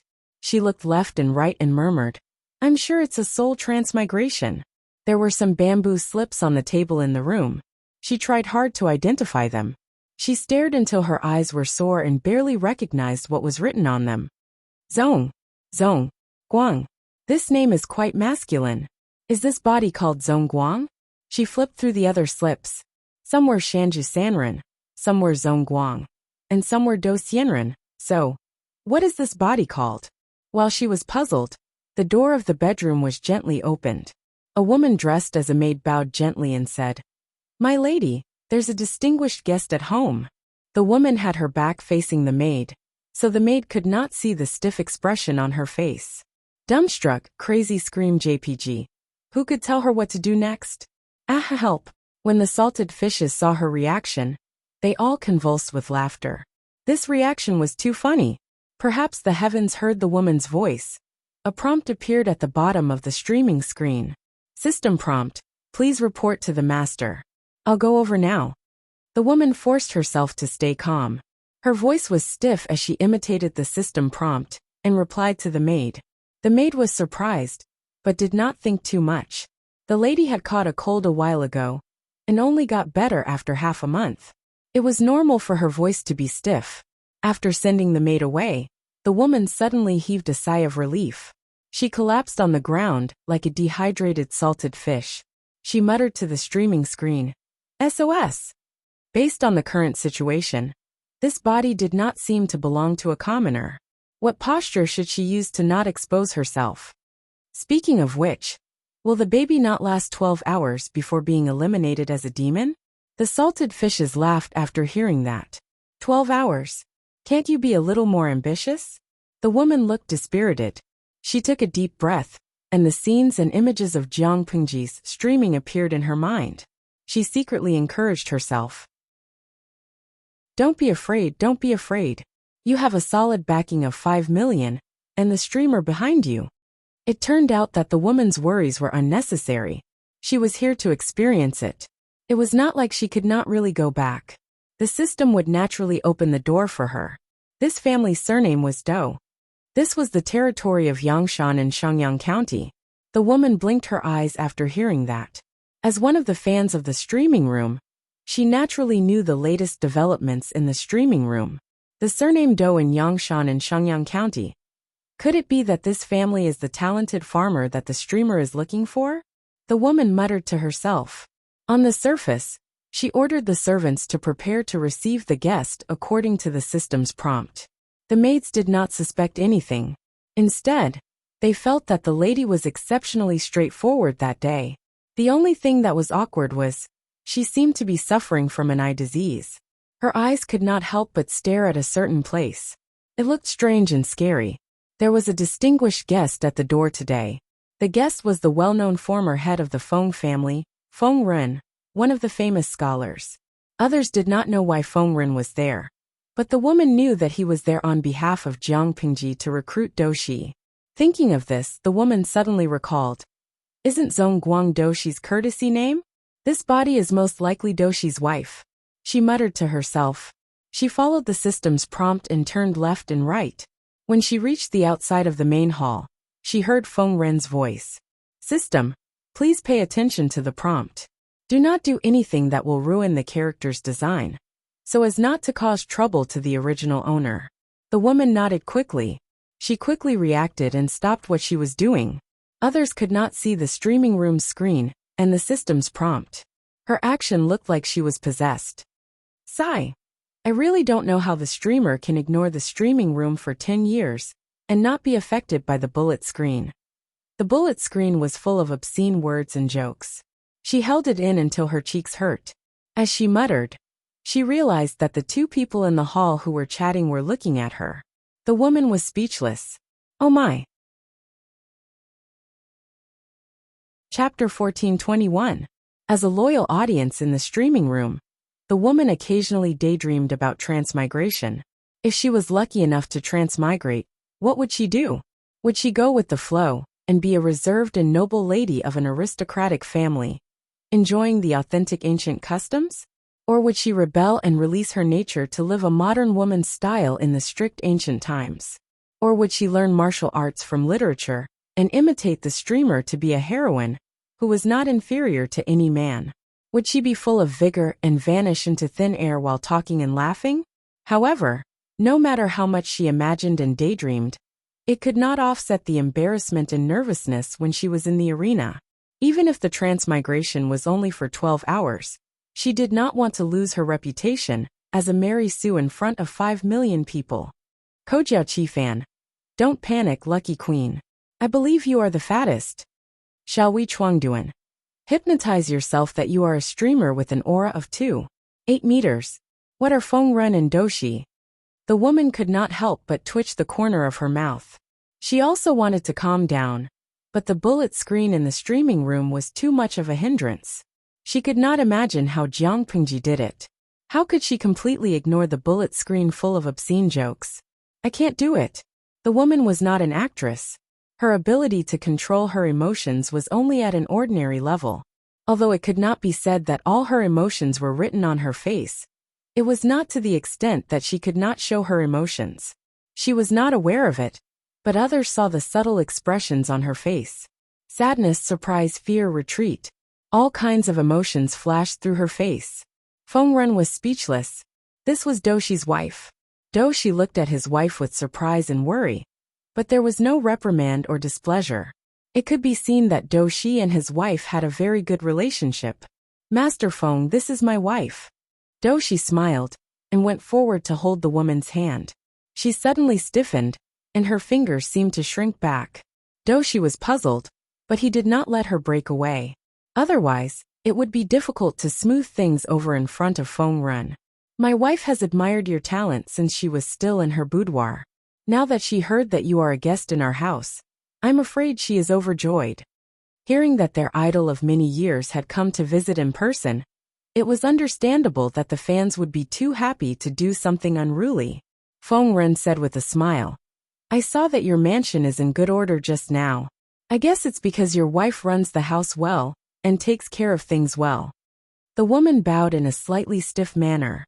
Her cheeks were flushed as she said embarrassedly, I don't deserve your praise. Mister, you're too kind. From an outsider's point of view, her reaction coincided with what Doshi had just said.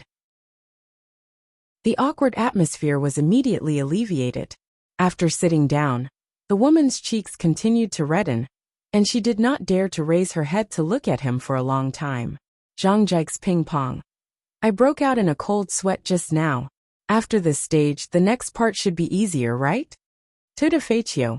Your acting skills are not bad. Unbeknownst to him, the woman was already crying in her heart. She was really scared and worried. In a completely unfamiliar environment, facing a complete stranger, her heart was in her throat, but she could only brace herself and hold on.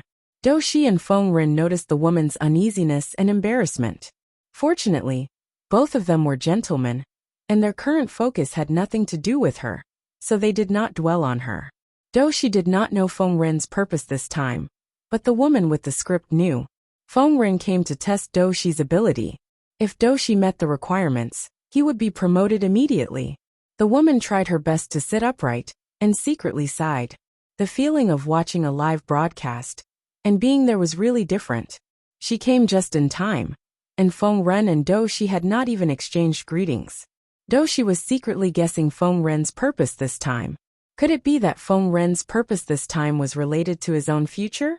But how could he be worthy of Feng Ren's personal visit? As far as he knew, there were a lot of talents in the Lanting General's camp. How could he be short of one person, let alone Feng Ren? While he was secretly wondering, Feng Ren, the old fox, had already begun to test him. Do Shi did not realize this, but the surrounding women were so excited that they clenched their hands on their knees, wrinkling the fabric of their clothes. The show was about to begin. May I ask, sir, why are you here? Do Shi secretly pondered, and he also had a faint expectation in his heart. He tentatively asked Feng Ren, Yang Mountain is remote. If you want to do something, it might not be convenient. As Zhongguang said, I do have some difficulties here. Feng Ren said with a smile, under the order of the Lanting General, I am supervising the construction of the branch of the Golden Scale Academy, and the location of the branch is near Yang Mountain. I'm ashamed to say that I don't know much about Yang Mountain. If I want to build a big building here, I need help from someone who knows everything. Before I left, I heard from Huijie that there was a classmate who lived in Yang Mountain for generations, and he was familiar with construction. Maybe he could help. When I came here, I asked around, and then I shamelessly came to you. Do Shi was stunned for a moment. He did not expect that Feng Ren came to him, because of Feng Ju's recommendation. He said humbly, this is just a small matter. Sir, you can just send someone to inform me. Why do you need to come to my house in person? Although it was a help, it was also an excellent opportunity for Do Shi, and others could not ask for it. If it was done well, he might be able to build a relationship with the Feng family, and he would have more connections in the future. It's not just for this, Feng Ren said with a smile. Recently, I've been compiling books for children, and the content is related to the 100 schools of thought. The 100 schools of thought have a wide range of works, and even the Feng family has not collected many books. I heard from Huijie that Zhongguang is a descendant of the School of Agriculture, so you must have a lot of agricultural books in your house. I shamelessly came to your house to ask for advice from Zhongguang. It would be great if I could borrow 1 or 2 books. After listening to Feng Ren's explanation, Do Shi naturally did not doubt it anymore. Instead, he was a little fearful. For a famous scholar to ask for guidance from a nameless junior, the other party was giving him face. How could Do Shi dare to casually agree? Feng Ren used this topic to test Do Shi's depth. The Feng family had collected a lot of agricultural books, and Feng Ren had also dabbled in this area, so it was not a problem to teach him. Do Shi also completely let down his guard, and told him everything he knew. As a small part of the 100 schools of thought, the School of Agriculture had always not been valued. It had been a long time since Do Shi talked about the School of Agriculture with someone so freely. Once he started talking, he could not stop talking. He was so immersed in it that he did not notice Feng Ren's smile getting wider. As a bystander, the woman naturally did not want to miss Feng Ren's reaction. Judging from his attitude, Feng Ren was quite satisfied with Do Shi. It seemed like there was a chance. When Do Shi's mouth was dry from talking, Feng Ren took out a roll from his sleeve and said, I came across something a while ago. This was naturally the draft that Jiang Pengji had given to Feng Ren. Do Shi asked, This is? Feng Ren said, looking at the content, it seems to be closely related to the School of Agriculture. Do Shi's curiosity was aroused, and he boldly borrowed it from Feng Ren. He did not feel anything at first glance, but when he looked at it carefully, he felt like he had found a treasure. Feng Ren did not disturb Do Shi, but waited with a smile. From the corner of his eye, he saw that Do Shi's wife was looking at him with a look of understanding. He had the illusion that a junior had seen through his plans. Chapter 1422. The woman saw through it, but didn't say it out loud. Feng Ren had a better impression of her. On the other side, Doshi was getting more and more excited. He couldn't help but ask, "Where did you find this?" Feng Ren showed just the right amount of confusion.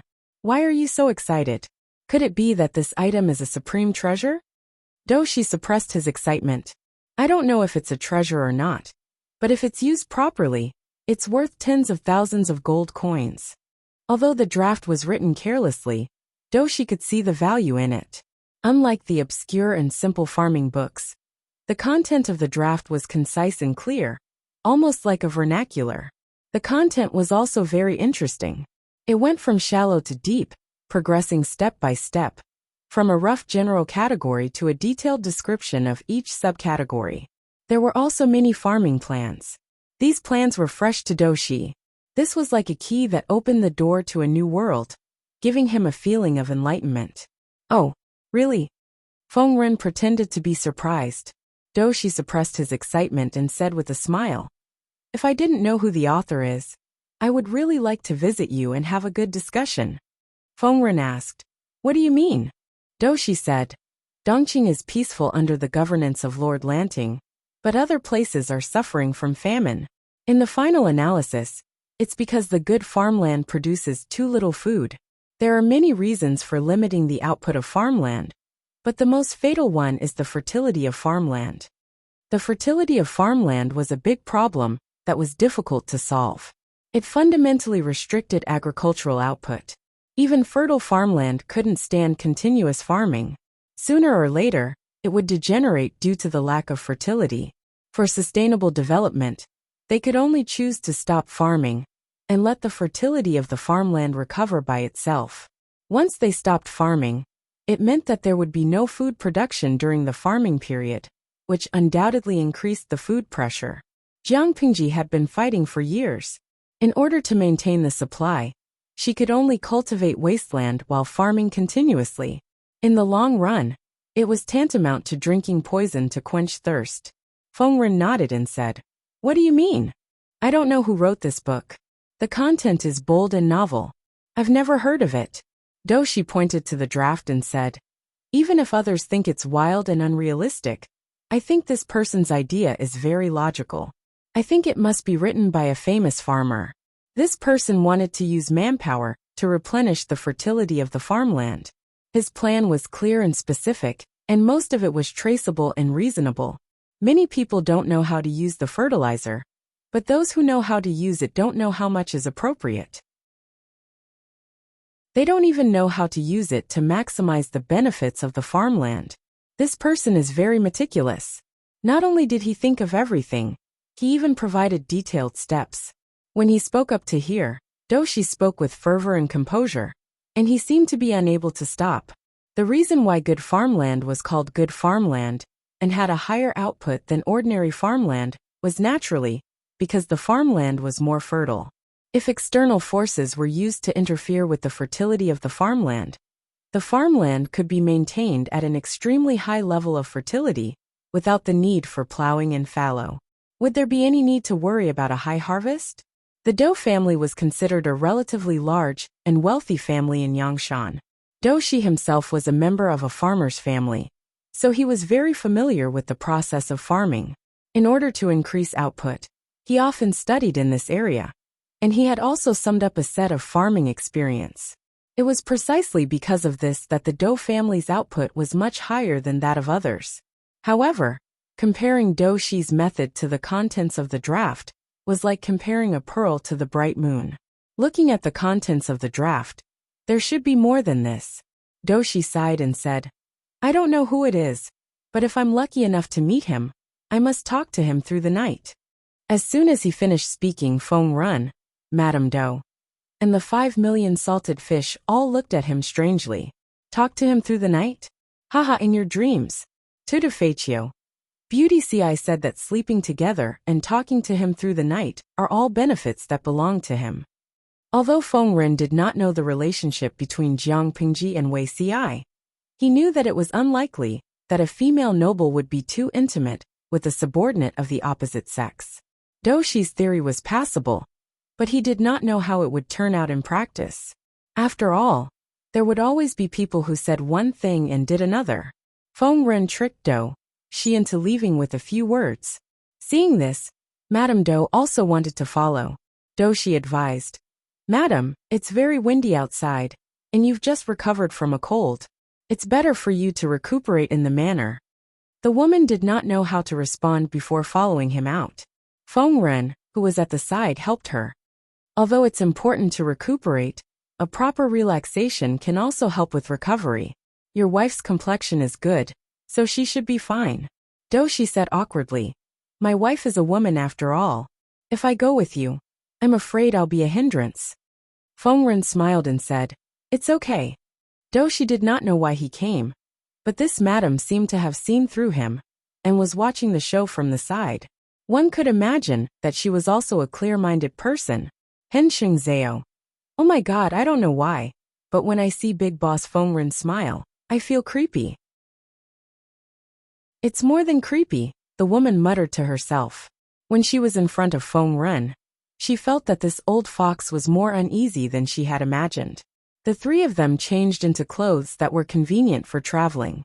The woman also changed into a simpler outfit and wore wooden clogs. The woman was embarrassed to find that Feng Ren and Doshi did not make a sound when they walked, but she was the only one who made a clanking sound when she stepped on the wooden clogs. The woman was speechless. Hum hum hum, NH. Doshi also looked at his wife in surprise, and Feng Ren looked at her with a faint smile. She was so stressed. She felt that she could be exposed at any moment. I was a little sick earlier. If I've been rude, please forgive me. The system did not prompt her, so she could only rack her brain to think of a way to deal with it. Fortunately, Feng Ren was not a calculative person, so he did not criticize her. The Do family had a lot of farmland, and Doshi took care of a few acres himself. They were considered experimental fields. Because of proper care, the crops were growing well. Doshi was not only good at theory, but he was also very good at practice. He knew that the political views of the farmers were not in line with the mainstream, and he did not have any background, so officialdom was not suitable for him. Therefore, although he wanted to become an official, he also knew what he was doing. Most of his thoughts were on how to run the family business. As a rich family in Yangshan, running the farmland well was equivalent to running the family business well. Doshi combined theory with practice, and the harvest of the farmland was very good. Even if it was a disaster year, he could still make a small sum of money. If God was kind to him, he would make a lot of money this year. It was rare to see a landlord as pure and unpretentious as him in this world. You could not see what other landlords looked like, but he had a good reputation in Yangshan. Feng Ren had never worked in the field, but he still had a theory. The woman also had the help of the salted fish in the live broadcast room, and from time to time, she would say something amazing. Feng Ren praised, "Your wife is really not an ordinary woman. With such insight, no wonder you can be in harmony with Song Guang." The woman smiled shyly. Chapter 1423. Feng Ren and Doshi chatted happily, as if they were old friends. The more Feng Ren knew about Doshi, the more satisfied he was. However, he was not in a hurry to reveal the purpose of the expedition. Instead, he secretly sounded Doshi out, and wanted to know what Doshi thought of the Duke of Lanting. No matter how great Jiang Pingji was, there were still many conservative people who did not buy into her. Doshi did not look like a pedantic person, but it was hard to guarantee that he would not be conflicted because of Jiang Pingji's gender. There were precedents of people refusing to conquer because of their gender. I didn't expect Yang Mountain to be such a paradise. Feng Ren smiled as he took off his bamboo hat and put it in front of his chest. With one hand behind his back, he stood beside the field and looked into the distance. He said, "Lanting Duke plans to build a branch here, so that the children can stay away from the mortal world and focus on their studies." Doshi smiled and said, "It's a blessing for the people of Yang Mountain that the Duke of Lanting has taken pity on Yang Mountain." Even though Doshi had lived in Yang Mountain for a long time and rarely went out, He had heard of the famous Golden Scale Academy. If the branch could be located in Yang Mountain, it would undoubtedly bring a large number of people to Yang Mountain, and the increase in population would naturally boost the local economy. Fengren said, "Oh, Zhongguang has seen through everything." There would always be people who liked to argue. Many mediocre people felt that the establishment of a branch academy was a bad thing. They felt that it was a huge construction project that wasted manpower and money. Doshi was a commoner, but he could see through everything so clearly, which made Fengren like him even more. "I'm just trying to show off in front of an expert," Doshi said humbly. "I don't deserve such praise." Doshi was a wealthy landowner in Yangshan, and he was also the son of a farmer. Naturally, his eyes were closer to the common people. Of course, he knew how good it was for Yangshan to build a branch. Even a pig could take off standing on a wind gap, not to mention a hurricane in the Golden Scale Institution. Humility is a virtue, but you can't undervalue yourself. Fengren said with a smile. When the matter of the school division was first announced, many people were not optimistic about it, and some even slandered it. There were many famous people among them. Thinking about it, it makes me laugh. These words were indirectly praising Doshi for being as knowledgeable as those famous scholars. Doshi didn't know whether to agree or not, so he could only change the topic. Lord Lanting has the ability to rule the heavens and the earth. It's not easy for ordinary people to see through his thoughts. It wasn't that Doshi was talented, nor was it that the famous scholars who had misjudged him were useless.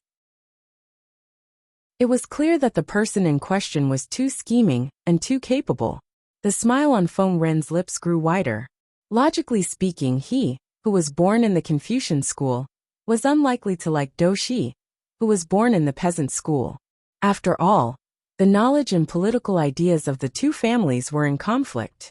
However, this did not prevent Fengren from appreciating Doshi. There weren't many interesting young people like him anymore. "From what you've said, Zhongguang seems to hold the Duke of Lanting in high regard." Fengren asked with a smile. "What do you think of her?" Doshi shook his head and said, "A dignified marquis and a wise ruler. How can a commoner judge him?" In a few words, Fengren had already gotten what he wanted from Doshi. Doshi held Jiang Pingji in high esteem. If she wanted to subdue him, he would most likely not refuse. With this understanding, Fengren felt that he had completed most of his task. His mood was also cleared up. Madame Do, who was following behind them, looked at Doshi's back and secretly gave him 2 thumbs up. "This young man has a bright future." Xiao Muji. To show his loyalty in front of 5 million salted fish, "This Doshi has a bright future." One Miaotsong sure. Isn't the point of showing his loyalty to the streamer without knowing it? For Doshi, no matter how many salted fish there were, they couldn't compare to the streamer alone. After all, Jiang Pingji was Doshi's future superior. The 3 of them left Doshi's experimental field and saw a group of servants from rich families waiting at the foot of the mountain. Doshi saw the emblem of the Feng family on the carriage and said sensibly, "Sir, you're busy. I won't bother you anymore." Fengren smiled and nodded. They agreed to meet next time. Madame Do watched Fengren get into the carriage and put down the curtain. She was stunned for a long time. "Wait. Big boss Fengren, have you forgotten something?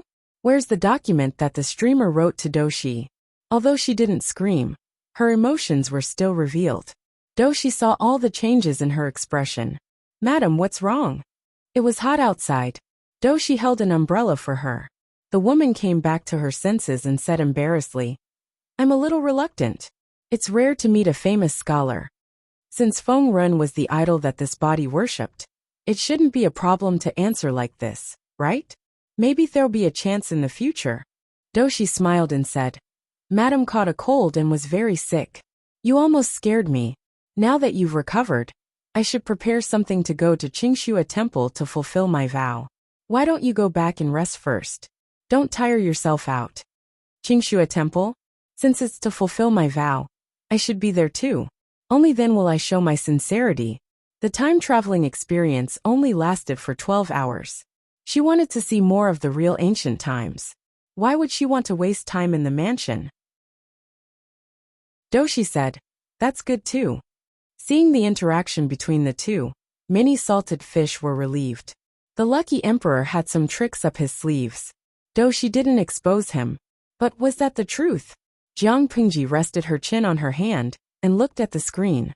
Her eyes were deep. At that moment, her private message beeped. Yuaba, don't worry, Jiang Pingji said. What should I worry about? Yuaba. Aren't you worried that the so-called dream of 1,000 years will harm the people in the streaming room? Jiang Pingji didn't even bother to lift her eyelids. She said, Old chief, aren't you worried? The so-called system is the culprit who turned the Federation upside down and caused the 2,000 years of war. I naturally have a reason to worry that this thing will cause trouble again. Yuaba. Although that person gave you the god-slaying saber with the intention of using you to solve the defected heavenly brain, it was ultimately to clean up the problems left behind by history. The other party's standpoint is the same as yours. Naturally, he won't be a burden to you. In other words, what Jiang Pingji was worried about would not happen. Jiang Pingji glanced at him. Old chief, you really know a lot of insider information. After a while, the system notification popped up. Your good friend, your Abba, has gone offline. Jiang Pingji snorted and muttered, coward. When she returned to the Federation one day, she would capture all the insiders and interrogate them. When she turned her gaze back to the streaming room screen, she realized that Dou Shi and his wife had already arrived at Qingxue Temple. Qingxue Temple was a Taoist temple. Although it was an ancient building with a long history, it didn't have a lot of followers. It wasn't until a few years ago that a Zhenren came to Qingxue Temple to practice on his own that the Taoist temple began to flourish. Chapter 1424. Many believers came here to ask for divination. Since the divination was so accurate, it was hard for the incense to not be popular. Immortal Liru was over 70 years old, but to outsiders, he had white hair and a youthful complexion. He was hale and hearty, and his steps were steady. Madame Dou had visited Taoist temples during holidays, but those temples were more like tourist attractions. Many Taoist priests were also there, and they did not look like otherworldly masters at all. In contrast, the Qingxue Temple was much quieter. The believers and Taoist priests who came and went were pious. She calmed down and followed Dou Shi into the Taoist temple. What do you think of this place, madam? The woman was slow to react. She smiled and said, It's very good. It's not grand, but the atmosphere is very comfortable. After that, she looked around curiously, as if everything was new to her. Dou Shi was speechless. The two entered the main hall. The temple master, Immortal Liru, was also there.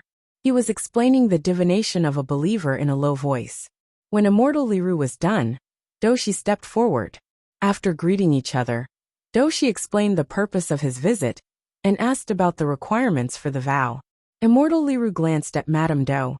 He frowned slightly at first but then relaxed. Your wife's complexion is excellent and her aura is strong. It seems that she has passed the hurdle and will recover in a few days. Immortal Liru summoned a Taoist boy and asked him to take Madame Dou to burn incense elsewhere. The latter could not have asked for more and walked briskly. Hearing the sound of Immortal falling on the ground gradually fade away, Dou Shi's face suddenly darkened. Immortal Liru said. According to the divination, your wife won't survive the cold. Now that the heavens have blessed her, she should be fine. Immortal, this one is definitely not the real Zhuijing. He's not some mountain spirit or wild monster. Dou Shi said, My wife was born in a poor and illiterate family. But this one is different. His words and actions are very different from my wife's. Immortal, do you have a way to get rid of this demon? Dou Shi did not care about the mountain spirit or wild monster. He just wanted his wife back. According to Immortal Liru's previous assertion, his wife would not leave this world for long. But he could not tolerate a stranger occupying her body. Don't worry, Layman Dou. Immortal Liru comforted Dou Shi. This is your wife's fortune. It's not a bad thing. Dou Shi was surprised. What do you mean? Now this young householder is a lucky star, perfected Liru said with a smile. I hereby congratulate householder Dou and his wife for growing old together. Dou Shi was stunned. Dao Master, do you mean my wife will be back soon? Adept Liru said. If I'm not wrong, that little lucky star can only stay here for 12 hours. In any case, he could be considered as half a savior. Don't try to crush him to death so easily. Doshi's heart, which had been hanging in suspense, finally calmed down. Not a mountain spirit, but a lucky star? He was glad that he didn't act impulsively. Otherwise, things would have really gone south. Naturally, Madame Do was unaware of the conversation between Doshi and enlightened Master Liru. She sent the Taoist boy away. Seeing that there was no one around, she instantly let loose her natural instincts. She wished she could kick away the wooden clogs. These things were really difficult to wear. It smells so good. She tiptoed on one side of the courtyard wall. She could clearly smell the fragrance of flowers drifting in from outside the courtyard, but she couldn't see the scenery. Looking left and right, she saw that there was no one around. She took off the wooden clogs and climbed up the rockery. Indeed, there was a beautiful scenery outside the courtyard. These Taoist priests really know how to enjoy life. It's such a blessing to live here in retirement. It would be even better if I had a cell phone and Wi-Fi. As someone who couldn't live without a cell phone 24/7, if not for the novelty of transmigration, she really couldn't stand the time without one. In the distance, Doshi was speechless. She really had the temperament of a child. He waited for a while for the other party to climb down to her heart's content before calling out to her. Madame Do didn't know what to do, but when she heard Doshi say that the matter was settled and they could go home, she believed him.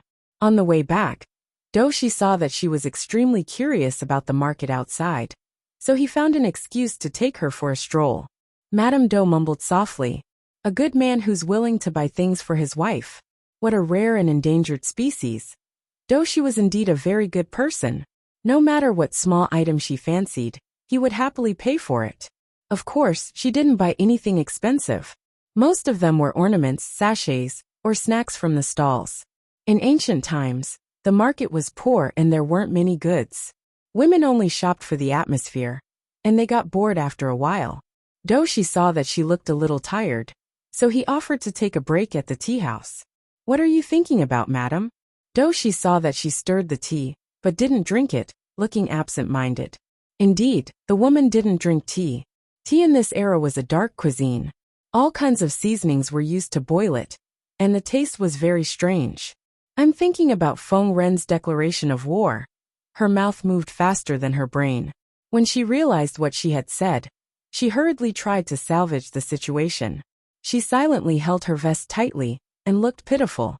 The salted fish in the live broadcast room was angry that she didn't fight for it. It wasn't easy for her to survive until now, but this lucky emperor actually blew up her own vest. Doshi ignored the way the woman addressed Feng Ren, and his sharp ears heard the word declaration of war. His heart skipped a beat. He suddenly understood something, and almost dropped the teacup. "I didn't say anything just now." Doshi looked at her. Although it was a familiar face, her expression was unusually unfamiliar. This person was more lively than his own daughter. Looking at her, little Lucky Star was really young. What did Madam say just now? Doshi looked puzzled, as if he really didn't hear anything he shouldn't have. The woman coughed softly. "I didn't say anything just now." Doshi accompanied her as they strolled to many places outside. The sun gradually darkened the horizon. After returning to the residence, Doshi asked the kitchen to prepare a rather sumptuous meal. The chef in the kitchen muttered in a low voice, "It's not the new year. Could it be that something good happened?" Although Doshi was rich, he wasn't extravagant. As a son of a peasant family, his style was still very simple. Now, however, he was serving a distinguished guest. The kitchen staff were naturally surprised. Doshi saw that the woman's expression was as usual, and her dining etiquette was also good. He secretly thought to himself, Lucky Star's living conditions in the past must not be poor. Unbeknownst to him, the woman proudly posted a bullet screen in the live broadcast room. "There's still half an hour to 12 hours. I didn't blow up my vest, isn't I amazing?" The salted fish all gave her likes. "Amazing, amazing." Jiang Pingji was speechless. "Forget it, let's not expose her." Doshi didn't mean to hurt anyone, so there shouldn't be too much to worry about. In fact, Jiang Pingji didn't have to worry about the woman. Dream of 1,000 years was a welfare activity, so naturally, there were sound protective measures. Apart from the necessary prompts, once the participants were threatened, they would be sent back in advance. If the experiencer did anything that would destroy the bad guy, the experience would also be forcibly ended. Not everyone who participated in the activity was so unlucky to meet Feng Run and Dou Shi, two shrewd people, right off the bat. Chapter 1425. After dinner, the woman found that the Dream of 1,000 years activity had entered its last 20 minutes. She felt relieved and a little regretful at the same time. Her goal was to touch the streamer's hand. She didn't expect to be placed in Yangshan in Shenyang County, which was several days away from Xiangyang County in Fengyi County. Thinking of this, her loyal expression showed some regret. Dou Shi saw it. "Would you like to accompany me for a walk in the courtyard?" Dou Shi asked for her opinion. Perhaps because there were only 20 minutes left, the woman was not as frightened as she was at the beginning. Instead, she responded with a smile. "Let's walk after dinner. I'm 99 years old, of course I have to go." The wooden clogs fell on the cobblestone path with a crisp and rhythmic sound. The woman didn't deliberately fall behind or beside Dou Shi. Instead, she overtook him by half a body's length. There was a small garden in the Dou mansion, complete with rockery and flowers. The overall layout looked very elegant. Dou Shi couldn't help laughing when he saw that she couldn't even walk properly. He couldn't help but have some funny thoughts. "I'm Dou from Yangshan, also known as Shanju Sanren. May I take the liberty to ask, what is the name of this girl who is more beautiful than a flower?" The woman's heart skipped a beat. She turned to look at Dou Shi. Seeing his smiling eyes, she became more and more uncertain. At this time, the system considerately gave her a reminder. "System, high warning. Don't say anything you shouldn't. If necessary, the system will silence you." In addition to this warning, the system also thoughtfully gave her other options. The woman chose one of them. She answered with a stiff smile. "I'm already married. Where did you come from, Lecher?" Dou Shi laughed and didn't continue to make things difficult for her. The two chatted for a while and went to the water pavilion near the garden. This water pavilion was where Dou Shi read in the shade in the summer. On weekdays, servants would take care of it on time. One could see the pond when they opened the window. "The water pavilion is built here. Won't we get bitten by mosquitoes in the summer?" the woman murmured. She didn't see Dou Shi turn around and take something from the treasure pavilion. When she looked away, she saw Dou Shi holding a fushi zither in his arms. The woman didn't know much about zither, but she felt that ancient zither were antiques and definitely not bad. "You want to play the zither?" the woman asked Dou Shi. Dou Shi nodded and asked with a smile, "Do you want to play? A phoenix seeking a phoenix?" The woman rolled her eyes and thought about it. She found that she didn't know any other ancient zither songs, except for the phoenix seeking for a phoenix. Dou Shi declined with a smile. "This song, this husband is not very familiar with it. It's better not to embarrass myself in front of Madam." The woman said, "Then play what you're good at." "You can play anything." Even if he played blindly, she wouldn't be able to tell if it was good or bad. "Since that's the case, your husband will embarrass himself," Dou Shi said with a smile. Before he played, he gave him a gift. A look of surprise appeared in the woman's eyes. "For me?" Dou Shi nodded. "Yes, it's for you." It was a palm-sized box. The carvings on the outside of the box were exquisite and delicate, and the box exuded a light and pleasant fragrance. The woman gently opened it and saw a beautiful piece of jade lying inside. Even though she didn't know much about jade, she was still mesmerized by it. "So pretty," the woman said dryly. As a workaholic who had graduated from the National College entrance examination for many years, she felt for the first time that she was clumsy. She racked her brains, but could not think of a suitable compliment. If it was her before and after the National College entrance examination, she would definitely be able to speak eloquently and not embarrass herself in front of the ancients. After Dou Shi burned incense and washed his hands, he played a song. The woman could not tell whether it was good or bad, but she felt that the tune was very pleasant. She sat sideways next to the piano table and supported her chin with one hand. The sudden drowsiness made her head nod bit by bit. Countdown. 3, 2, 1. Dream of 1,000 years activity has ended. Thank you for your participation and cooperation. Thank you. Oh, I slept so well. The cute girl lifted the quilt in a daze. Suddenly, something sharp poked her hand. She touched it casually and felt a cold box. She suddenly woke up and grabbed it. When she looked at it, she exclaimed, "Oh my God!" She sat up in shock. All the hair on her body stood on end. Her muddled mind instantly woke up, and the memories from before she went to sleep flooded her. This isn't this. She looked at the thing in her hand in a daze. She carefully opened the box and found a beautiful piece of jade lying inside. Yes, it's for you. Doshi's voice echoed in her mind. She slapped her cheeks and suddenly had the illusion that her identity had been exposed. She slid down the Simmons bed and ran to the computer desk. The computer screen was still on the Empress's live broadcast forum interface. She took a look at the forum and saw that the number of replies had skyrocketed to millions. There were so many messages, and she did not have time to read them one by one. After thinking about it, she sat on the computer chair and turned on the front camera of her phone. She held the box in her hand and took a selfie with a smile. Then, she used Photoshop to cover her face and the decorations in the room and uploaded the picture to the forum. Original poster. I am the lucky girl that you all envy and hate. Although it is a little regretful that I did not successfully touch the host's little hand, I also received a precious gift. Look, don't the box and the beautiful jade in my hand look super familiar? La la la, are you envious? She was afraid that others would not catch the main point, so she simply drew a red circle on the box in the photo to mark the main point. Many salted fish were eager to try the dream of 1,000 years activity, but there were also salted fish who were worried. What were they worried about? They were worried that the so-called transmigration was a lie, and that they might not be able to return after transmigrating. What was the difference between this and murder? The original poster's post had not been updated, and many onlookers expressed their deep concern. 12 hours had passed, and they actually saw the original poster's reply on the post. Their first reaction was, very good. The original poster is still alive, and the transmigration activity should be real. Their second reaction was, F***ck, envy, jealousy, and hate. They wished they could raise a torch and roast this fresh and juicy lucky girl.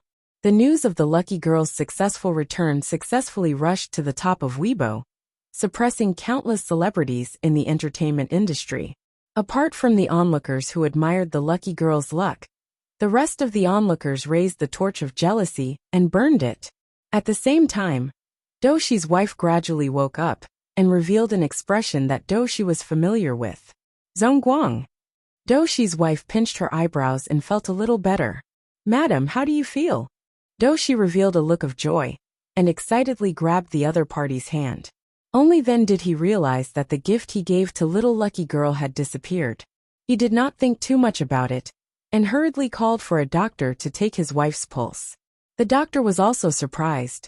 A while ago, he was certain that she would not live for more than half a month, but now her pulse was strong and healthy, not at all like a dying patient. Doshi's wife told Doshi in private, I had a dream not long ago. What dream? Chapter 1426. The ancients were still in awe of gods and ghosts, and Doshi was no exception. Hearing his wife talk about this dream, he was even more convinced. He couldn't help but rejoice. Madam has the help of a lucky star. Doshi told his wife about what happened during the day. Madam Doshi was pleasantly surprised. In that case, we should set up a longevity tablet for this benefactor and worship him every day. Doshi nodded. There was something he didn't say. He felt that he was about to get lucky, although little lucky star did not say everything. But according to the information he inadvertently revealed, Feng Ren's sudden visit was definitely not what he had said. Perhaps the Duke of Lanting really wanted to recruit and promote him. If that was the case, he would really be able to fulfill his ambitions and bring honor to his ancestors. After waiting anxiously for a few days, Feng Ren went to the mansion again. After the small talk, Feng Ren really asked him if he wanted to become an official. Doxi's heart raced, and he barely held back his excitement. He spoke of his ambition in a reserved manner, indirectly responding to his plan to become an official. Feng Ren smiled and stroked his beard. Duke Lanting has long admired Zhongguang's talent and wants to recruit him. Are you willing to work for him? Doxi stood up and bowed. He said resolutely, I am willing to serve you faithfully. When he received Jiang Pengji's personal letter of conquest, his fingertips were still trembling. What did it mean to have joy after extreme misfortune? This was it. Previously, Doxi was still worried about his wife's illness. Now that his wife had recovered from her illness and had a bright future, it was simply too wonderful. While Doxi was packing his luggage and preparing to head to Xiangyang district to take up his post, Jiang Pengji's plans for the public toilet and breeding farm were also put on the agenda. She took into account the economic and road conditions of various places and circled 10 places to set up breeding farms. In comparison, the cost of inspecting public toilets was much lower, and the number was much larger. Jiang Pengji planned to build a public toilet in a crowded area. Not only did she have to choose the location, but she also had to pay attention to the shape of the toilet that blended in with the surrounding environment, so that it wouldn't look too out of place. Of course, considering the current trend, Jiang Pengji was even stricter with the women's toilets.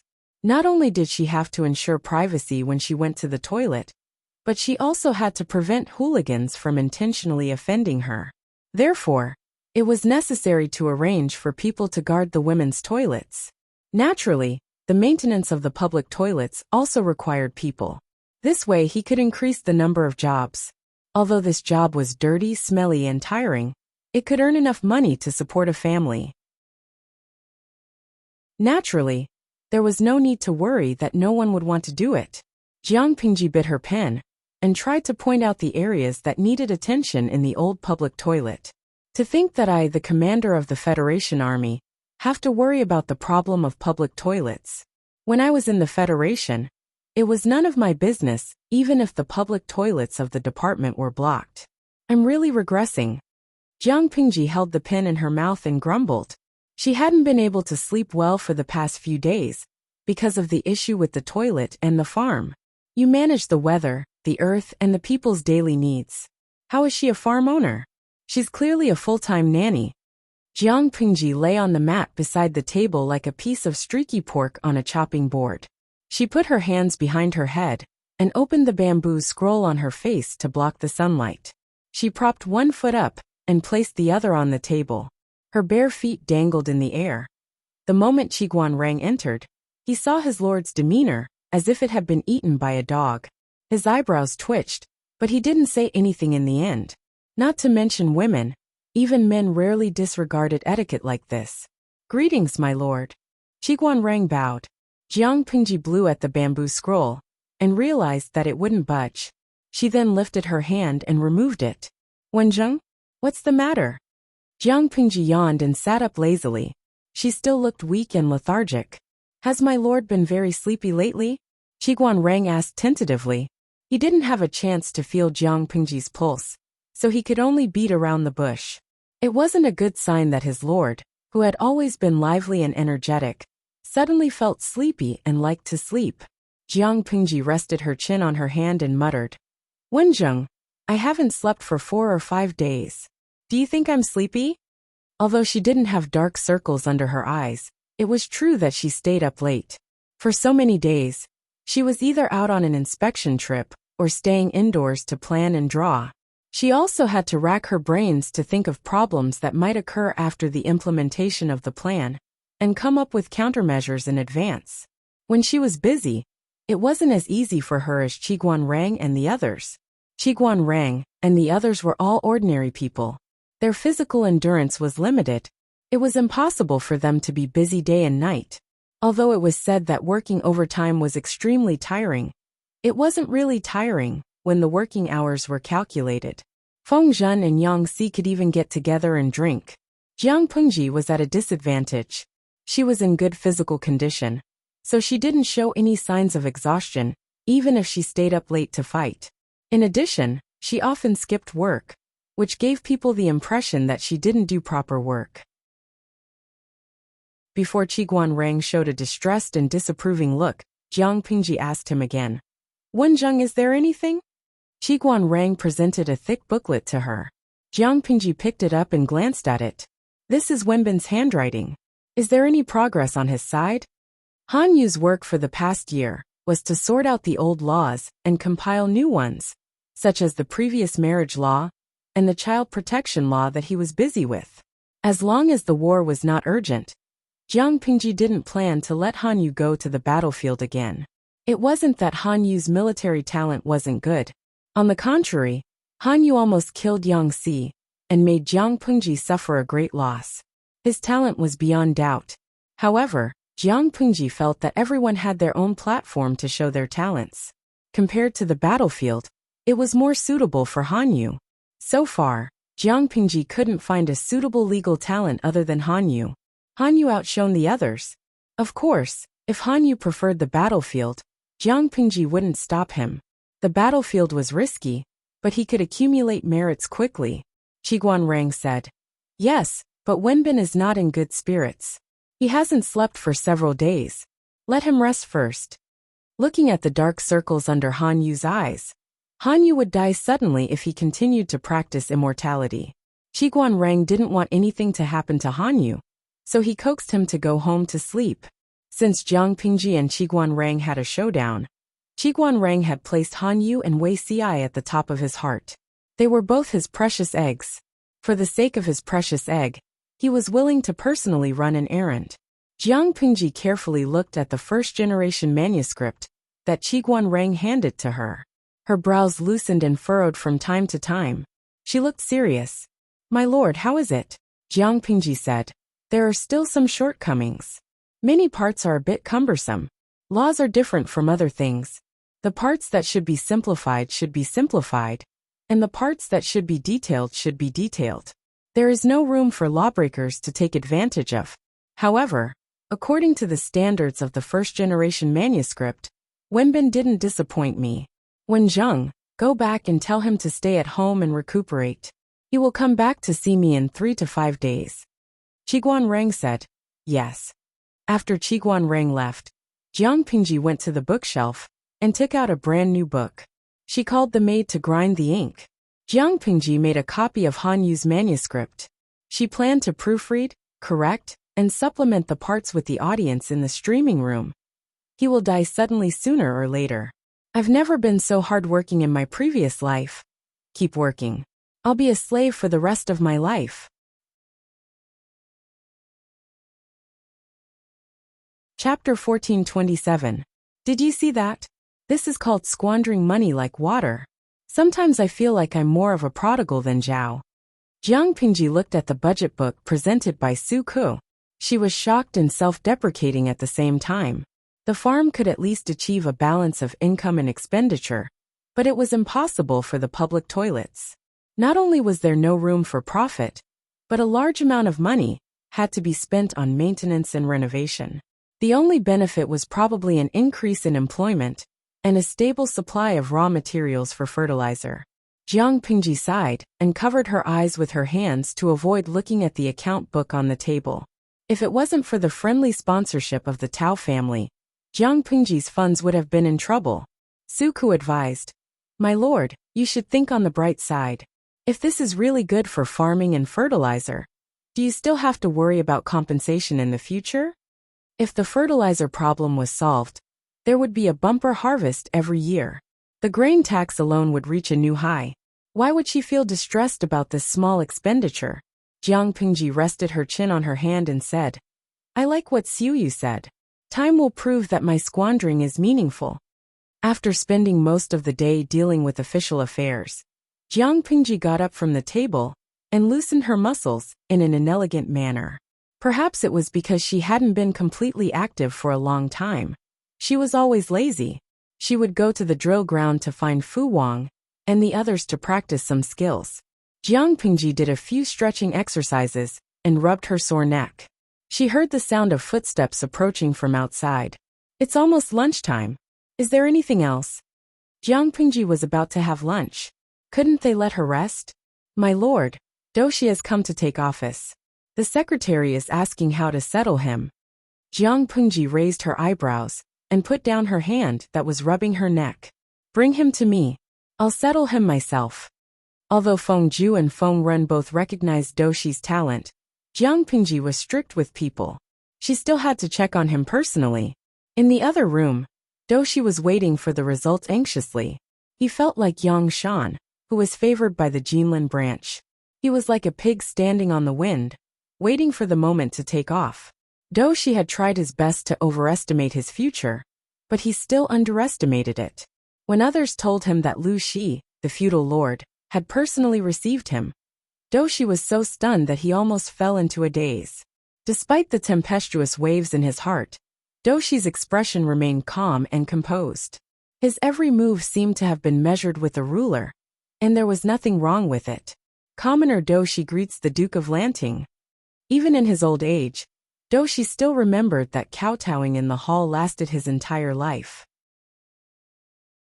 Jiang Pengji gazed deeply at Doxi below with her slightly indifferent eyes. She sized him up for a while before moving her eyes away. She helped Doxi up and asked, "You are Zhongguang?" "It's just as old Mr. Feng said, he's a dragon among men." Doxi stood up and said humbly, "I'm just a commoner in the countryside. I've done nothing to deserve such a great honor. What's so difficult about making a contribution? True gold is not afraid of the red cauldron. Zhongguang is talented and only lacks an opportunity to easily rise to the top."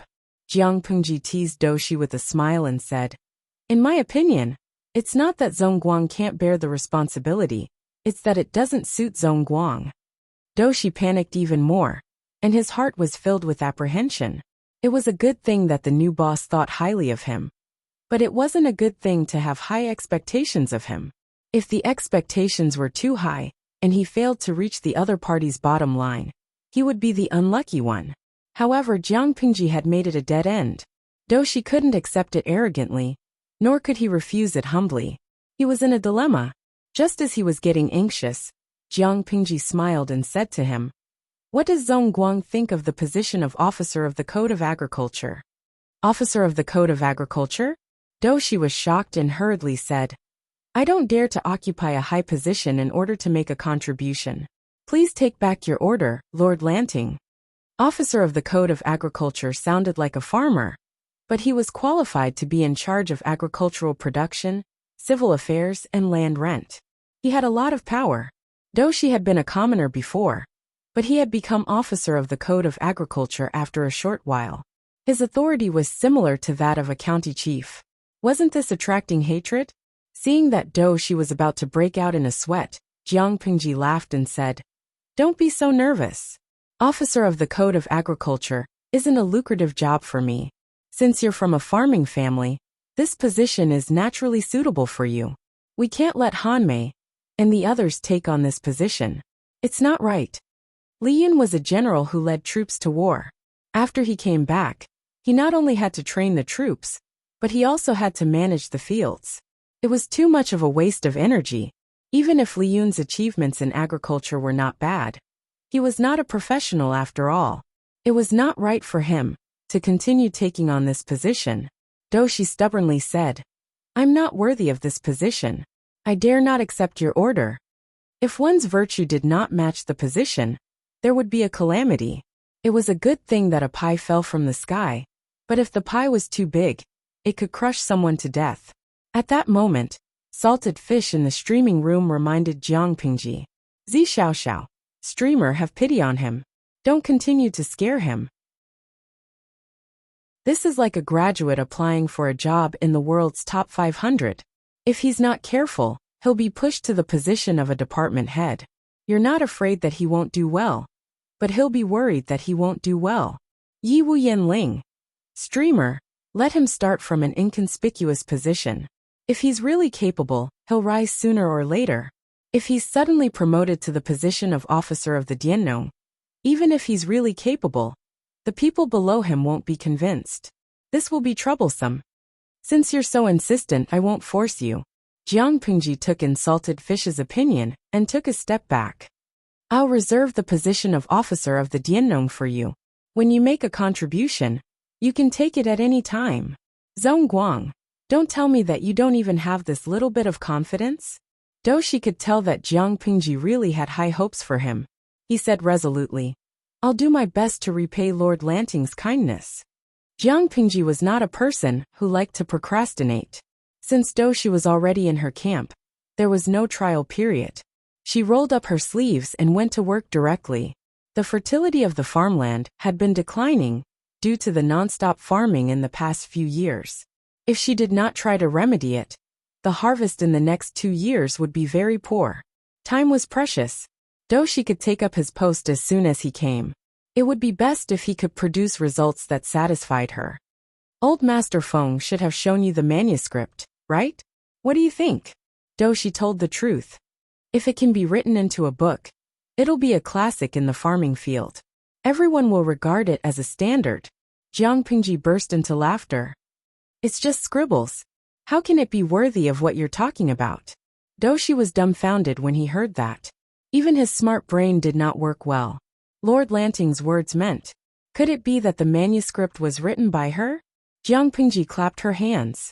The person waiting outside the house carried all the manuscript and thought she had sorted out.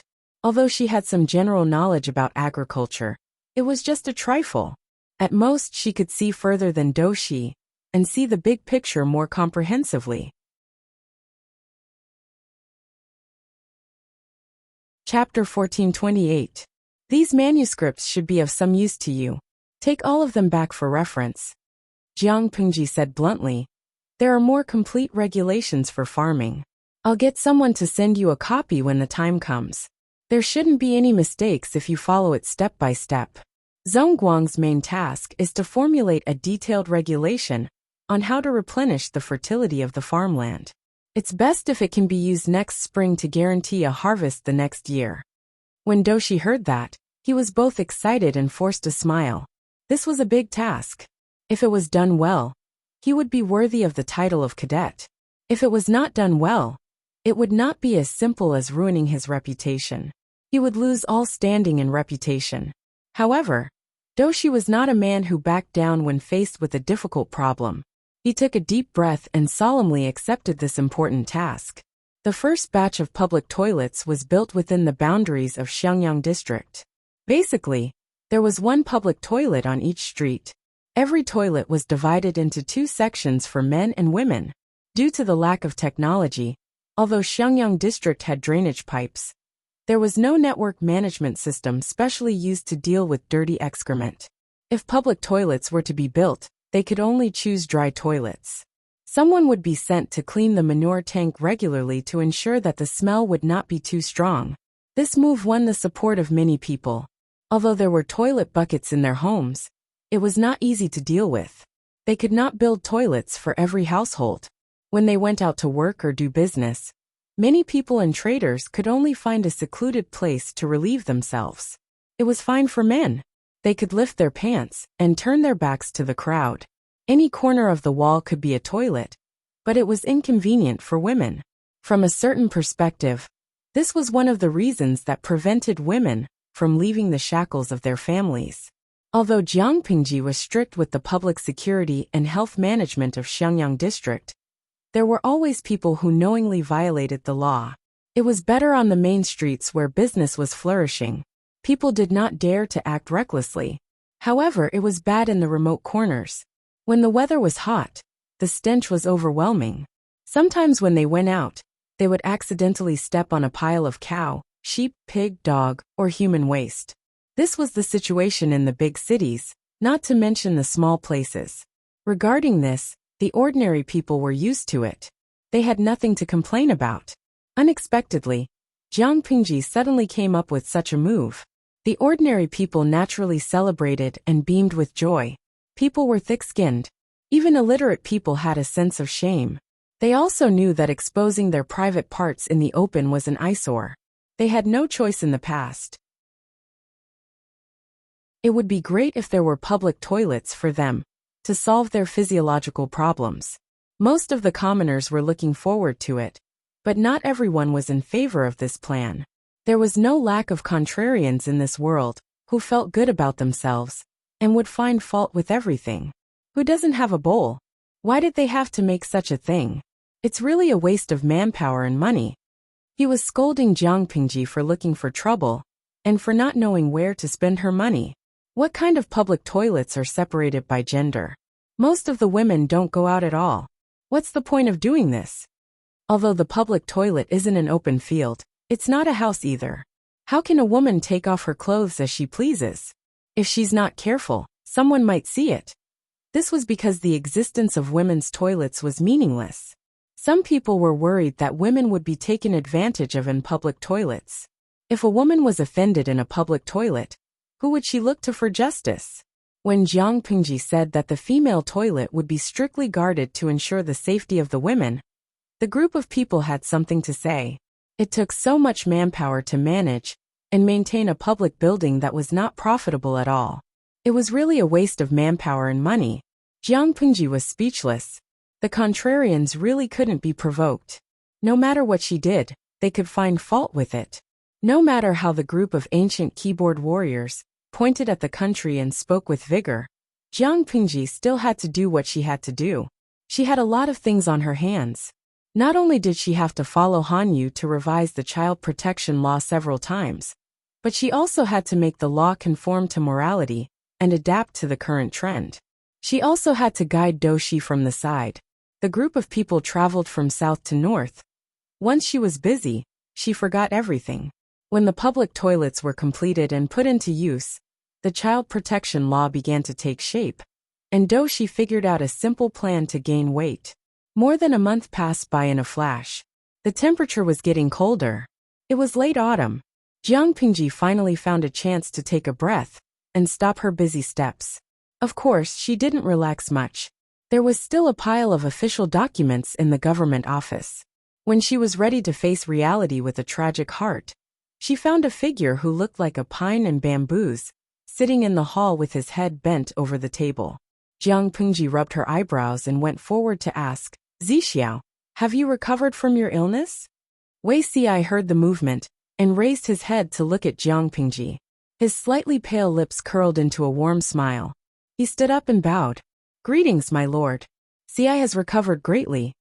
Jiang Pingji squeezed his hand. The temperature of his hand was much lower than normal. "You call this recovering greatly?" "It wasn't easy for me to grow that little bit of fat in the past. It's all gone after not seeing you for a while. Although government affairs are busy, we still have enough manpower. Why did a sick person like you jump out to join in the fun?" She sighed. "If you really want to recuperate, you should be rounder, right?" Jiang Pingji preferred slightly chubby men. It felt good to hold and touch them. However, Wei Xi belonged to the typical type of person who couldn't gain weight no matter how much she raised him.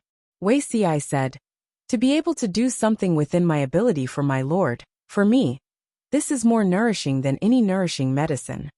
Things happened one after another outside. He saw it and felt anxious. How could he sit still? When the injuries on his body were almost healed, Wei Xi immediately returned to his post. He was a model worker. Jiang Pingji sat by the table and played with his big sleeve with one hand. "So Zixiao, are you sure that you've recovered?" Wei Xi's gaze was somewhat puzzled, but he still nodded honestly. "Zixiao, do you still remember that I said that I would give you a gift when you've recovered?" The corners of Jiang Pingji's lips curled into a malicious smile. Wei Xi's heart was pounding. He had an ominous premonition. "I'm indeed almost recovered." Wei Xi could only think about it again and again. "My lord loves me so much. My family doesn't lack anything." Jiang Pingji used her index finger to touch his lips. She smiled and said, Wrong. You really don't have the thing that I want to give you." Wei Xi was speechless. The ominous premonition was getting stronger. What should he do? Although he said so, Wei Xi waited for a long time uneasily, but he didn't receive the gift that Jiang Pingji was talking about. He was relieved and a little melancholic at the same time. Did my lord forget? Of course not. Jiang Pingji was simply too busy. It was nearing the end of the year. There would only be a lot of things waiting to be dealt with. How would she have the extra energy to think about love affairs? Anyway, Wei Xi's frog soup had been cooked for so many years. Whether it was earlier or later, the result would be the same. Feng Zhen saw that Jiang Pingji could still smile even when she was so busy. He suddenly felt horrified. "My lord, have you encountered something good?" Jiang Pengji raised her hand and placed it on Feng Zhen's shoulder. She smiled unrestrainedly. Take a guess. Chapter 1429. I can't guess it. Feng Zhen helplessly brushed her hand away. He did not want Wei Xi to see him with his arm around his lord's shoulder. Who could withstand Wei Xi's ability to brew vinegar?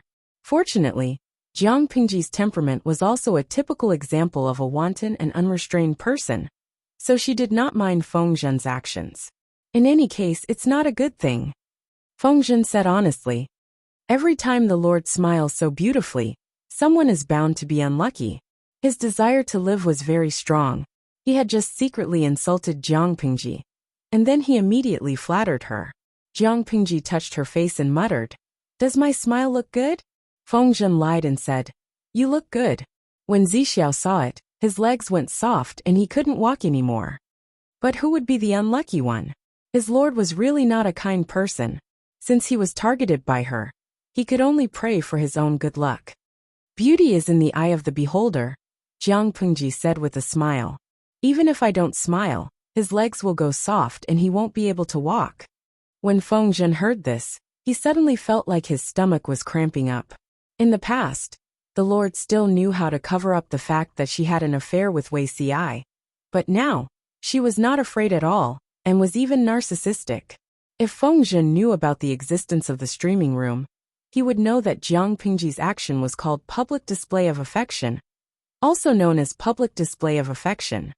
My lord, please take it easy. Feng Zhen laughed bitterly and said, even though anyone who isn't blind can see it clearly, it hasn't been made public. Everyone can still lie to themselves and turn a blind eye to it. If this really gets out, it won't be easy to clean up the mess. It was one thing for everyone to know, but it was another for Jiang Pengji to expose her relationship with Wei Xi and announce it to the public.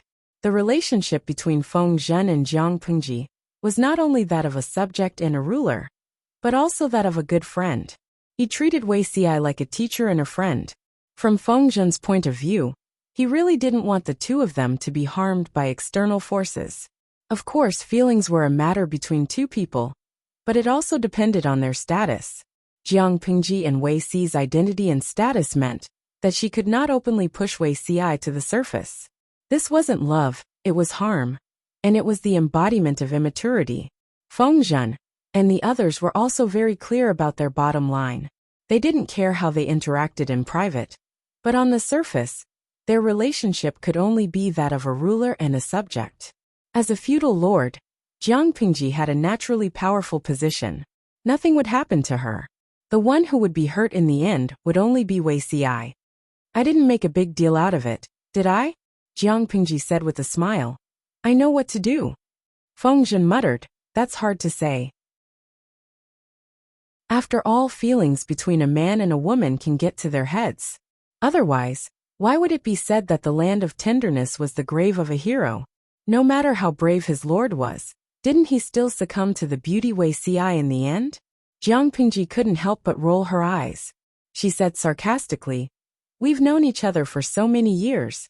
When have you ever seen me do something irrational? Instead of making a big fuss and losing Zixiao, it would be better to maintain the status quo, to live in the same quilt and die in the same grave. My lord, what you mean by this? Feng Zhen was very good at grasping the main point. He asked, when did you set your eyes on Zixiao? He had thought that it was bad enough that Wei Xi had set his eyes on the 12-year-old lord. He didn't expect the two of them to be double arrows. Jiang Pengji coughed lightly and dismissed him. Why are you asking so clearly? Do you still want the young lord? If it weren't for Jiang Pengji's strong style, who knew how many people would have been urging her to get married? Don't think that she didn't know that this group of people secretly yearned for the young lord. Feng Zhen couldn't help but cover his face secretly. I do want him. Unfortunately, Zixiao is a man and can't bear the heavy responsibility of childbearing. Besides, the young lord shouldn't have come at this time. This was the disadvantage of being a lord. She had to do it herself after 10 months. She couldn't be like a man and throw the child to the woman after they had sex. That wasn't right. As Feng Zhen said this, he suddenly thought of something. His lord and Wei Xi had been together for so many years. Why hadn't there been any good news? His lord's body couldn't make it? Impossible. His lord was more violent than a bear in the wild. Chasing a tiger across a ravine was no joke. Then Wei Xi's body couldn't make it? Feng Zhen thought of Wei Xi's weak body. He suddenly felt his teeth hurt and his stomach hurt. It hurt everywhere. He had thought of everything, but he didn't think that his lord hadn't taken Wei Xi at all. Wei Xi was still a virgin. He couldn't be blamed for not thinking of it. It was purely because Jiang Pingji was too familiar with him when they went to the brothel. She was even more familiar with prostitutes than he was. After confirming their gazes, there was no doubt that she was an experienced driver. Which experienced driver would guard a piece of meat that was already in his mouth and not bite it? After a bunch of reasoning, Feng Zhen could only tremble and accept the cruel answer that Wei Xi's body couldn't make a woman pregnant. He knew his lord's temperament. When she was stubborn, even 10 bulls couldn't pull her back. Who had the ability to force her to have sex with a strange man for the sake of a child? Taking 10,000 steps back, even if his lord was willing to have sex with a second person, according to her standards, the person who was qualified to touch her bed couldn't be worse than Wei Xi. Then the problem was, how many men in this world could be better than Wei Xi? He handled both internal and external affairs at the same time. From big schemes to small trifles, there was nothing he couldn't handle. He was talented, had good looks, and had a good temperament. He could abandon his principles for his lord. With such high standards, how many men in this world could compete with him? Forget to mention, Wei Xi kept his chastity to his lord. Even if he found someone with conditions comparable to Wei Xi, he would probably have a bunch of beautiful wives and concubines. His children would run around everywhere. As he thought about it, Feng Zhen suddenly felt his heart ache. Jiang Pingji didn't know what he was imagining. She asked in surprise, "Is your body unwell?" Feng Zhen said, "No. I suddenly remembered something. I'll take my leave first." Jiang Pingji said, "Then go do what you need to do." Feng Zhen turned around and went to find a famous doctor. He packed everything up and sent it to Wei Xi's manor. Coincidentally, Wei Xi was still busy dealing with official documents. Feng Zhen went forward and snatched his pen, then dragged him to the bed and sat him down. Wei Xi looked at Feng Zhen, then looked at the doctors behind him who were carrying medical boxes and waiting for him. He was dumbfounded the whole time. What happened? Feng Zhen asked the doctors to take Wei Xi's pulse one by one. He didn't allow Wei Xi to stop them. When the doctors finished taking his pulse, they all looked at Feng Zhen mysteriously. This time, it was Feng Zhen's turn to be dumbfounded. Wei Xi frowned and sent the doctors away. He asked helplessly, "Zisher, what's wrong with you today?" "What Feng Zisher? He might as well ask someone to come and go crazy." Feng Zhen said, "If it's not your problem, is it the Lord's problem?" If that was the case, this was even more serious than Wei Xi's health problems. If the Lord couldn't give birth, it would be a dead end. Chapter 1430. Wei Xi's heart trembled. He mistakenly thought that something was wrong with Jiang Pingji and hurriedly asked, "What's wrong with the Lord?" Feng Zhen stammered, "I'm not sure, it's just a guess the Lord perhaps can't give birth." Upon hearing this, Wei Xi sternly reprimanded, "Who's spreading this rumor? The Lord's body is fine. Her Majesty couldn't give birth. So how did the 2 children in her previous life come about? Did they pop out of a rock?" Feng Zhen lowered his voice and said, "It's not your problem, it's not the Lord's problem. Then why haven't we seen any traces of the young Lord after so many years? Even if they spent more time apart than together, the 2 of them had been adulterous for so many years. Shouldn't they have gotten together at least once? The Lord is still pure." Upon hearing this, Wei Xi's ears reddened. "Where did you hear these rumors?" Feng Zhen was shocked. He was really shocked this time. "You coveted the Lord when she was 12 years old. Now she's almost 22 years old, yet you 2 are still pure?" Feng Zhen thought that he had heard wrongly. This was even more ridiculous than a sow climbing a tree or a sago blossoming. Jiang Pingji went to the brothel to drink wine with prostitutes. She was familiar with hugging people left and right, and words of love came out of her mouth. She had the skill that even the experienced prostitutes could not withstand. But she was actually a virgin? Wei Xi was embarrassed and annoyed. You're really indecent.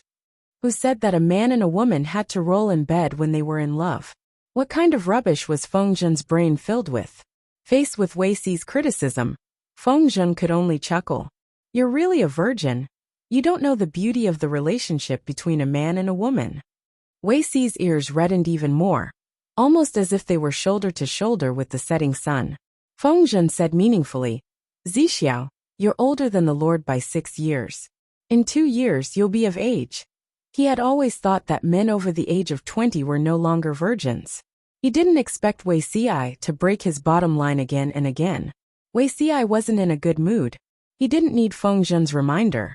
He said, there's no rush to wait a few more years. The Lord's focus now should be on conquering the world, not on relationships. No matter what, we should wait until we have more than half of Zhongzhao in our hands before considering this matter. If he remembered correctly, the first time His Majesty became pregnant was not long after the two of them had their first time.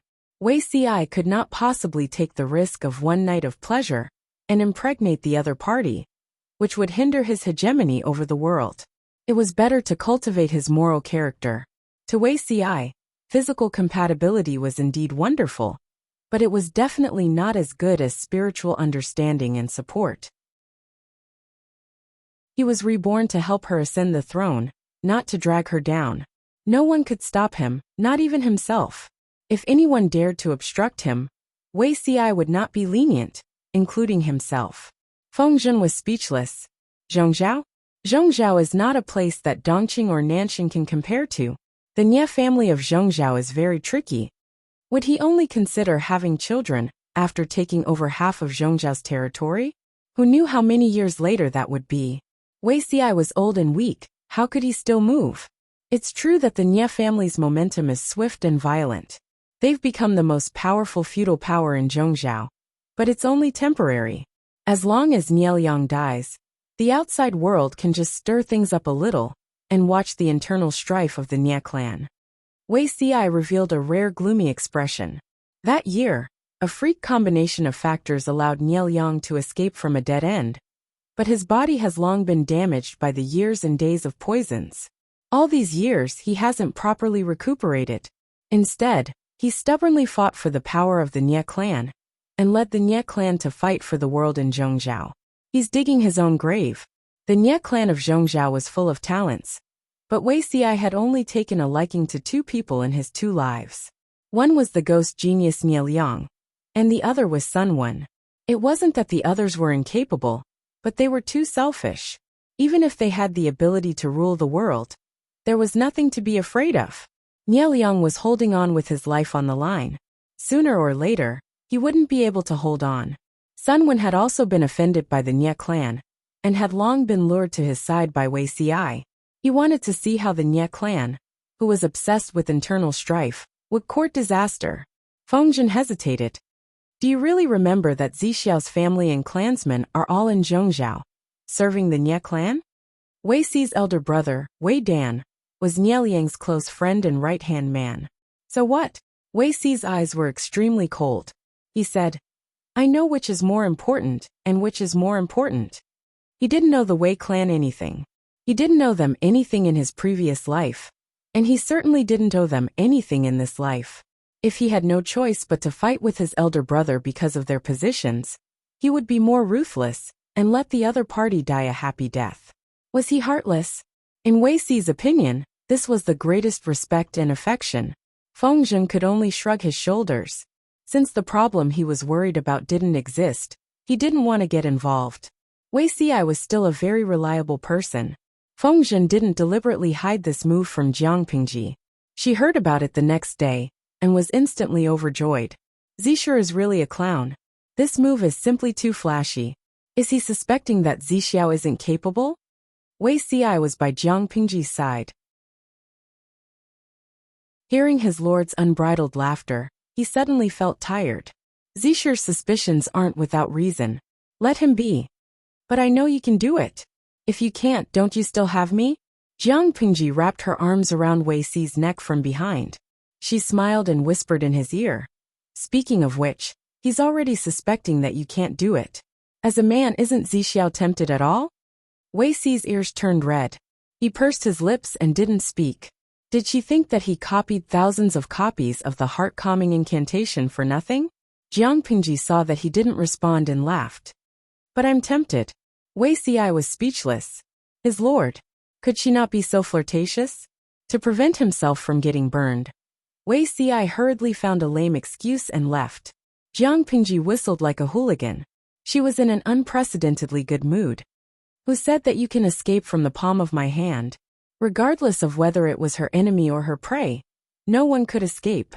This year's New Year's banquet was held as usual. Jiang Pingji gave everyone 7 days of annual leave in advance. Yes, that's right. She actually stopped writing 7 days in advance and gave everyone their annual leave. The more generous she was, the more everyone trembled with fear. Feng Zhen was even more nervous, as if he was facing a formidable enemy. Annual leave. How many years had they been yearning for it? When they personally experienced the beauty of annual leave, they felt uncomfortable all over, as if they were missing something. This year was calm and peaceful.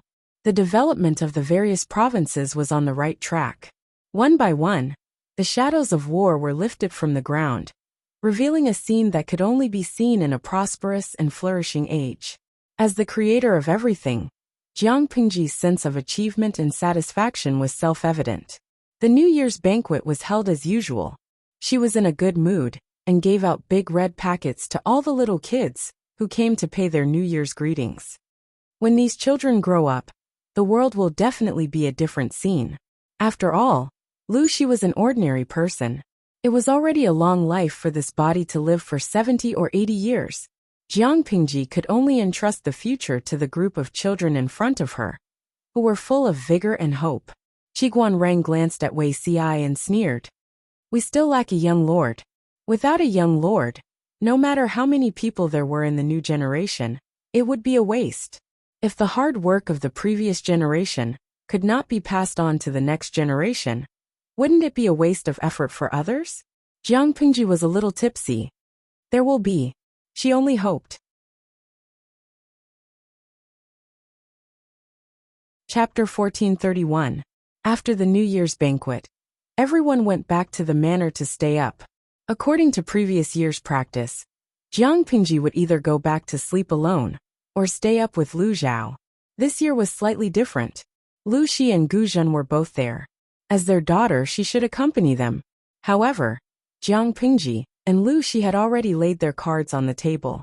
She did not want to face Lu Shi on such a beautiful day and continue to put on a fake show of filial piety. She simply said that she was not feeling well and left. Gu Zhen frowned and asked, "Where is Lanting not feeling well? Did you call the doctor to take a look?" The servant did not know and could only answer vaguely. Lu Shi, who was sitting at the head of the table, raised his eyebrows slightly and said calmly, Lanting's status is different from the past. Since she is not feeling well, let her rest. Staying up for the new year was just a dispensable formality. He could not disturb Jiang Pingji's recuperation because of this matter. Seeing that Lu Shi had spoken, Gu Zhen could only swallow her words in embarrassment. Fortunately, my sister did not come. If she came, I don't know how ugly this scene would be. Lu Zhao was dressed in exquisite and luxurious clothes. Since he got married, he looked much more mature, but he still had the appearance of a fair and tender rich man of leisure. No matter who saw his appearance, they would always say that he was gentle and harmless. Why are you saying this? If others hear it, it will be embarrassing for no reason. Lu Zhao's wife still looked a little immature. Her every move was steady and polite. Hearing her husband's private murmur, she reminded him in a light tone. The two of them had been married for some time. Lu Zhao was gentle and accommodating, so the couple got along well. I sympathize with my two cousins. It was supposed to be a happy day, but it made the whole family unhappy. Lu Zhao glanced at his two cousins with the corner of his eye and sighed in his heart. Meng Heng and Nie Sun were also unlucky. They should have stayed at home with their wives and children to stay up for the new year. They did not expect Gu Zhen to have a sudden impulse. She hoped that the two of them could bring their families to accompany her. To put it nicely, She wanted to enjoy the happiness of a family. Could they refuse? They could not. Although Lu Zhao was a complete rich man of leisure, he was not stupid. He could see clearly in the dark. From his point of view, his two sons and Gu Zhen did not have feelings for each other. She would only push them away by being so forceful. Was this a mother who was eager to make up for her two sons? Lu Zhao snickered in his heart. His stepmother in name, but his aunt in reality, was definitely not that sentimental. Lu Shi, who had raised him for 12 years, abandoned him just like that. He turned around and chose the current Jiang Pingji. In that case, how much weight did her eldest son, whom she had almost no contact with, and her youngest son, who had been missing for more than 20 years, weigh in Gu Zhen's heart? His eagerness to mend their relationship was more like trying to cover it up. She used her mother's naturally powerful identity to force her son to obey her, and then satisfy the guilt in her heart. Lu Zhao seemed gentle and harmless, but in his heart, he was not stingy with using the darkest thoughts to judge others. The whole family happily gathered together to celebrate the new year. That was the joy of a family. The group of people looked at each other speechless. This was called mutual harm. On New Year's Eve that year, Meng Heng and Nie Sun's families had a terrible time. In the end, they had to use their children as an excuse to leave early. On Jiang Pingji's side, it was a completely different scene. Speaking of which, this is the first time I'm staying up alone with Zixiao on New Year's Eve. Jiang Pingji, who was unwell, refused to leave Wei Si's house at that moment. Looking at her lively appearance, she did not look unwell at all. Wei Si did not answer. He raised his hand and pushed the preserved fruit that she liked to eat in front of her. The corners of his lips curled into a faint smile. By the way, have you opened the gift that I gave to Zixiao? Wei Si said. I haven't opened it yet. Jiang Pingji rested her chin on her hand and said, Then open it now and take a look. Wei Si could not help but laugh. How can you open a gift in front of the host? I'm being impolite. Jiang Pingji winked at him. Her eyes were deep and bright under the candlelight. According to our relationship, this little bit of impoliteness is more like fun. Wei Si could not dissuade her, so he could only take out a square red box from his sleeve. The box was wrapped in a layer of unknown material. The outer skin felt soft and delicate. Even though Wei Si was knowledgeable, he could not recognize the fur of an animal. Under Jiang Pingji's burning gaze, he gently opened it. Under the candlelight, 2 spots of dazzling white light were reflected. It was extremely dazzling and beautiful. Is this a ring? Wei Si fixed his eyes on it, and realized that the white light came from the jewels inlaid on the surface of the ring. As far as he knew, this shining thing was the King Kong that was spread to the Central Plains from a faraway country in the west. I heard that the hardness of gold is rare in the world. Even steel and bronze cannot be damaged. The surface of this object is smooth, and the arrangement of the cross-section seems to be regular. It doesn't look like it was formed naturally. Does my lord know who made this object? He actually has the ability to make it look like this. Jiang Pingji said. A pair of diamond rings just like you and me. She could not give Wei Si a status, let alone announce it to the world. For Wei Si, who was deeply educated in the ancient orthodox way, this was a pity. If he were to ask himself honestly, he reckoned that Wei Si had not thought of this in his previous life. Now that he realized it, he naturally had to do something about it. Diamond rings. Wei Si took out the 2 rings doubtfully, and realized that the 2 rings were of different sizes. I secretly measured the thickness of your fingers to customize it, Jiang Pingji said. Shall I help you put it on? She was grateful to the old chief for buying it on her behalf. Otherwise, Jiang Pingji could only find a goldsmith in this world to make a pair. Wei Si said reservedly, Thank you for your trouble, my lord. Jiang Pingji put it on for him. She reached out her hand in satisfaction, and gestured for him to put the lady's ring on her too. Pure gold was soft and easily deformed after wearing it for a long time. Diamond rings did not have this concern. Regarding this, the old chief even mocked her. Because in Jiang Pingji's era, diamonds were indeed a very cheap raw material for jewelry. It was useless even if they were hard. However, Jiang Pingji was not after the value of the diamond itself. She was after the meaning that people gave diamonds. In Salted Fish's dimension, one had to buy a diamond ring to get married. Jiang Pengji naturally followed the crowd. This object is hard, and won't deform even if you wear it for a long time. It will never change. Wei Xi then realized that something was wrong. He only felt his heart was in a mess and his face turned red. Jiang Pengji reminded him, "Zixiao, take a look. There's another thing in the box." Wei Xi shyly took out the thing in the box. "What is this?" The object was squarish, soft, and cold. He pressed his fingers together and realized that it was a two-layer structure. There was a circle of circular objects in the middle. He was puzzled. He did not know when his lord had gone around to his back. She breathed into his ear, and her fair and delicate hands slid down his neck and collarbone like agile snakes. This posture scared Wei Xi so much that his whole body froze. He did not dare to move. Chapter 1432. Every minute is worth 1,000 pieces of gold. How many minutes have you wasted? Jiang Pengji's hand slid down the front of his neatly arranged shirt. It felt extremely delicate and warm. Wei Xi's heart skipped a beat. He felt the temperature of his skin soar, and his hair stood on end. Zixiao's reaction, "Do you not like me?" It was clearly a complaint, but when she said it, it sounded like a mocking smile. Wei Xi wished he could find a hole to hide in and never come out again. Jiang Pengji's lips slid across his neck. It was so hot that he wanted to jump up. My lord." Wei Xi was somewhat incoherent. A scene from his previous life suddenly appeared in his mind. Although His Majesty and his lord's attitudes were not quite the same, the undeniable stance was exactly the same. "Tonight, will you obey me or not?" I dare not disobey."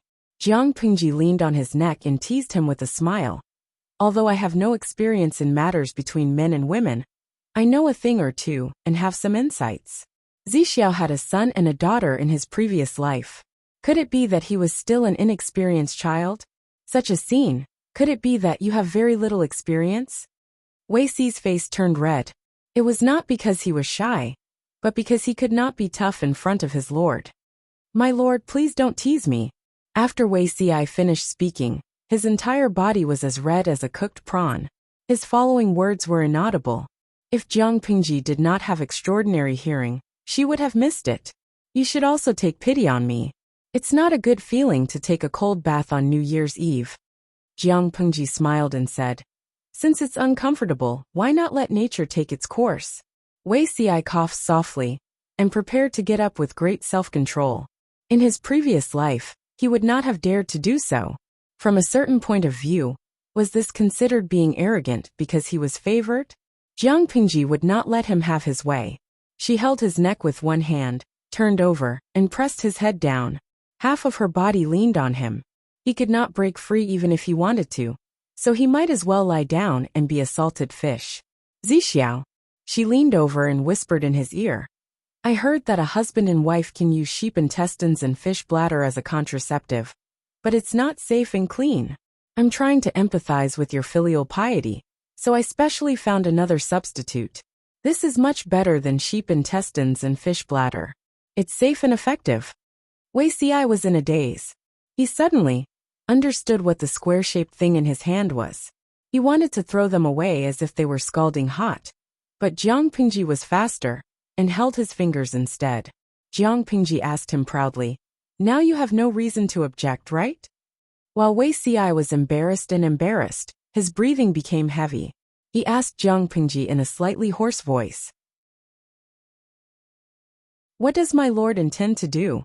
Jiang Pengji said, "Yin and yang are in harmony. Let nature take its course." Wei Xi said awkwardly, "I dare not offend you, my lord, nor dare to overstep my authority." It was Jiang Pengji's turn to be dumbfounded. She laughed involuntarily and said, "So Zixiao likes women of lower status?" Upon hearing this, Wei Xi's jade-like face turned pale, but his breathing became heavier. It wasn't that he liked those below him. It was obvious that he didn't dare to offend those above him. For Jiang Pengji, she was both his lord and her majesty. No matter what, he did not dare to offend or overstep his boundaries, even in bed. After a while, Jiang Pengji heard Wei Xi ask her in a voice as soft as a mosquito, That thing. How do I use it? Jiang Pingji couldn't help it anymore. She smiled as she carried Wei Xiai in her arms and walked into the inner room. Zixiao, do you know? I'm so happy with your hesitant look. I can't wait to dissect you and swallow you into my stomach. Wei Xiai was speechless. As a man, there shouldn't be anything wrong with that, right? He felt that it was no different from his previous life. The only difference was that in his previous life, he was directly pressed on the floor. In this life, he could at least sleep on the bed. Zixiao, what are you thinking about at this time? Jiang Pingji couldn't wait to let go of his clothes. Her right hand slid to his waist and randomly touched the belt. She gently pulled and untied it. Wei Xiai blinked and suddenly said, "If my lord is a man, this scene seems to be more reasonable." Jiang Pingji smiled and echoed, "No matter if it's a man or a woman, you can't turn the tables." After saying that, she threw the belt out of the quilt. Without the belt to bind him, it was very easy to untie his clothes. Under the flickering candlelight, she threw the clothes one by one out of the bed. Seeing that Wei Xiai was about to become an egg with its shell peeled, Jiang Pingji herself was still. No, she was also missing 2 pieces of clothes. The lapel of her inner garment was loosened, revealing a light yellow lotus undergarment. Jiang Pingji was speechless. Wei Xiai was speechless. He quietly retracted his hand, but he was caught midway. Wei Zixiao, didn't you say not to offend or overstep your boundaries? Wei Xiai said, although I dare not overstep my boundaries as a ruler, men and women have different responsibilities in bed. I'm just doing my duty, that's all. After saying that, Jiang Pingji lifted the quilt and covered the 2 of them. Without the illumination of the candlelight, their vision was pitch black. Their other senses became more acute. Their breaths mingled, and the temperature of the air rose rapidly. Jiang Pingji fumbled to untie Wei Xi's hair crown and jade hairpin, letting his long hair fall like a waterfall. She kissed him from his eyebrows to his eyes, all the way to his lips. Their lips touched, and the atmosphere that was originally as warm as the spring rain immediately became as hot as the scorching sun in summer. Wei Xiai was not stiff and did nothing. He took the initiative to wrap his arms around her neck and shoulders. He used his fingertips to tease the string of the undergarment and untied it. Jiang Pingji bit his lower lip in a punitive manner and teased him with a smile. A gentleman? Wei Xiai said helplessly. I'm also a man, but a man doesn't equal to a gentleman. Moreover, how can I restrain myself when my true love is in my arms? Under such circumstances, it was really difficult for him to ask him to be like Lu Xiaohui. If his lord knew her place, he could still tolerate it. He really couldn't help but light a fire everywhere. I love how you say one thing but mean another. Jiang Pingji smiled. Now that we're being honest, I find you even more pitiful and adorable. They were originally people with feelings. A little provocation would cause dry firewood and blazing fire. Moreover, the 2 of them were already in a state of being honest with each other. Jiang Pingji lingered on his neck in a punitive manner. Wei Xiai could only force himself to stay awake. My lord, it's not good if someone sees traces of us tomorrow. Jiang Pingji bit his collarbone with her tiger teeth. She was neither gentle nor forceful, and the strength of her provocation made Wei Xiai gasp slightly. Who said that you can meet people tomorrow? Wei Xiai was speechless. We have all the time in the world. Jiang Pingji smiled. Why do you think I gave you this annual leave so readily? Wei Xiai was speechless. Jiang Pingji's hand slid down his waist. That piece of skin was extremely sensitive. He never knew that a person's body temperature could be so terrifyingly high. It seemed that he was scorched by the temperature of Jiang Pingji's palm. His whole body trembled, and his reddened eyes emitted misty water vapor. My lord, are you in pain? Both of their bodies stiffened for a moment. Jiang Pingji stroked his face with one hand and sealed it with a kiss.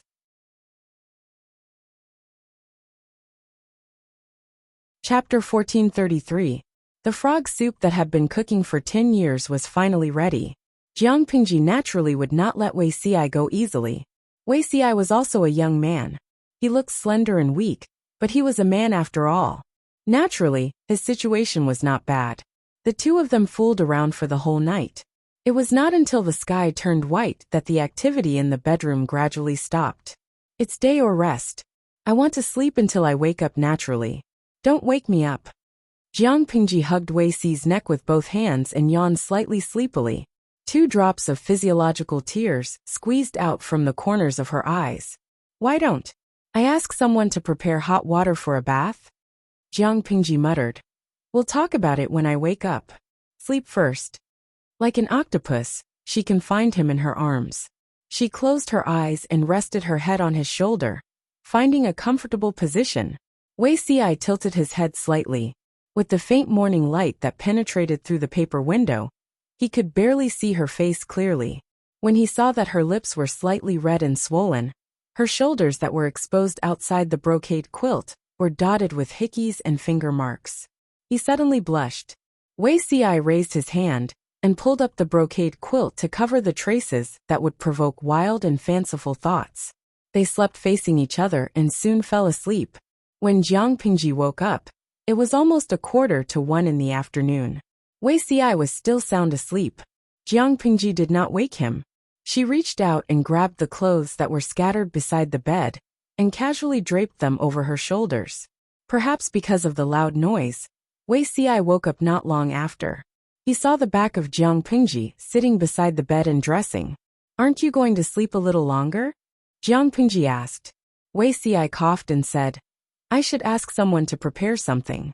If the Lord goes out like this, I'm afraid the servants in the residence will know. He was not a person who liked to treat himself harshly. Not only was there a bathtub in the residence, but there was also a specialized bathroom.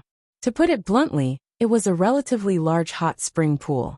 In winter, one could soak in the hot spring while drinking a few drinks and looking at the scenery of the courtyard outside the window. It was comfortable and enjoyable.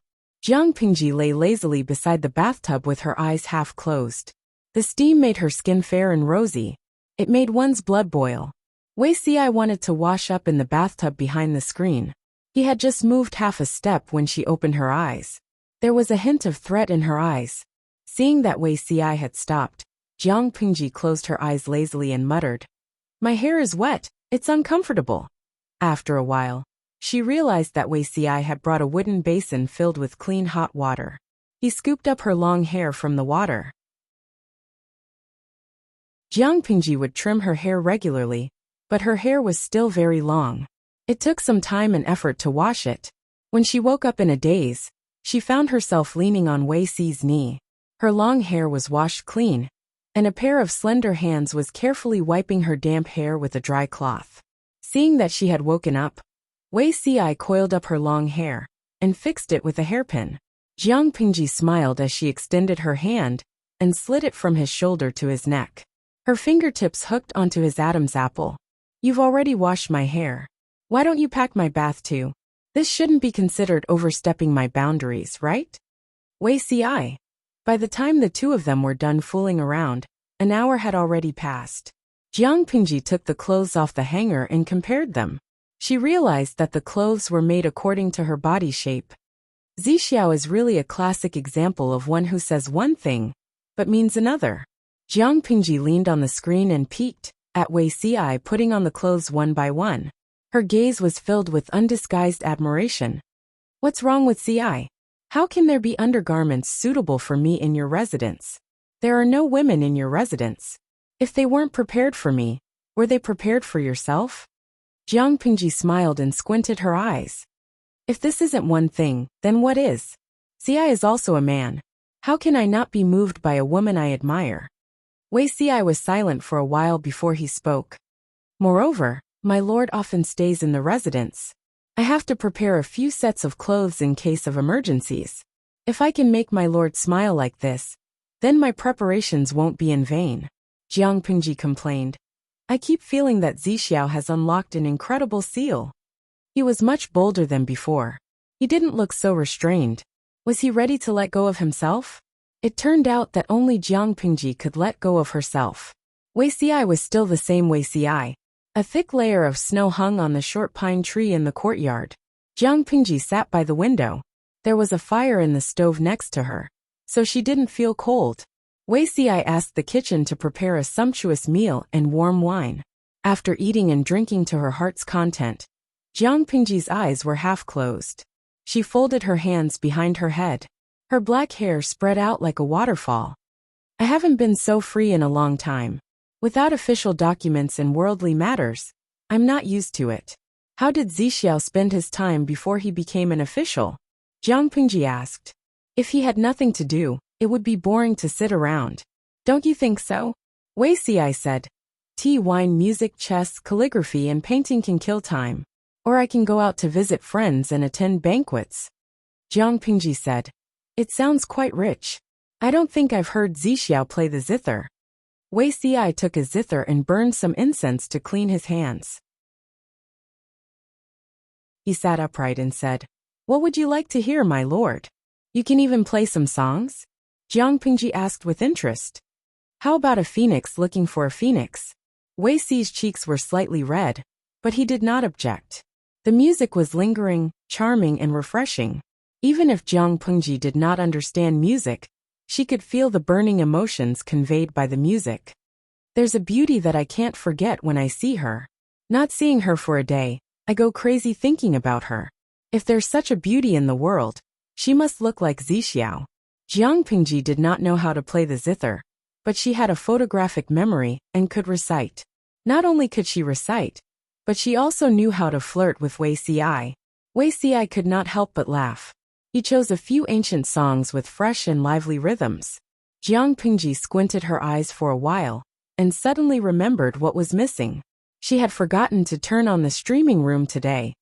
I hope there isn't an explosion over there, she muttered with a smile, and casually turned on the streaming room. There isn't an explosion? That's impossible. Jiang Pingji skipped work. Various popular platforms were paralyzed again. The programmers sacrificed their bosses and colleagues to heaven one after another. But they still could not save the servers that had crashed.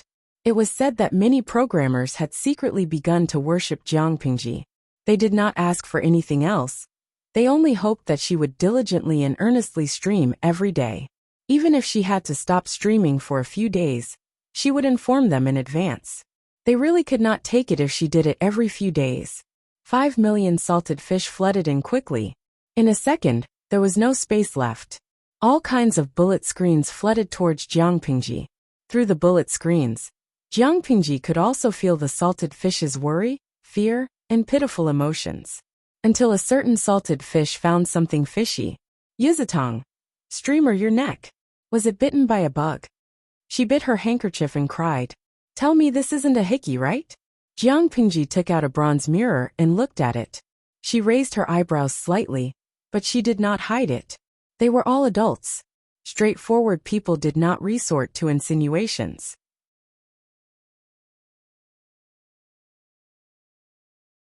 Chapter 1434. Lao Siji Lianmeng. Look at the host, you look so full. I have an ominous feeling. Li Zi Luoluo. I find that the streamer's current look is very similar to the lazy look of my cat master after eating and drinking. Liangfeng Qinhuan. I'm so envious that the streamer has a bound BGM. Zi Zhao's hands look so good when he plays the zither. Wandering Feather Shang. Let me tell you guys a piece of unfortunate news. When I zoomed in on the screenshot just now, Samiran also had a strawberry on her neck.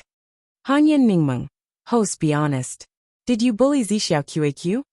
Jiang Pingji waited for them to finish chattering, and leisurely added another blow. Host V, what else? There was naturally a reason why he started the live broadcast so late today.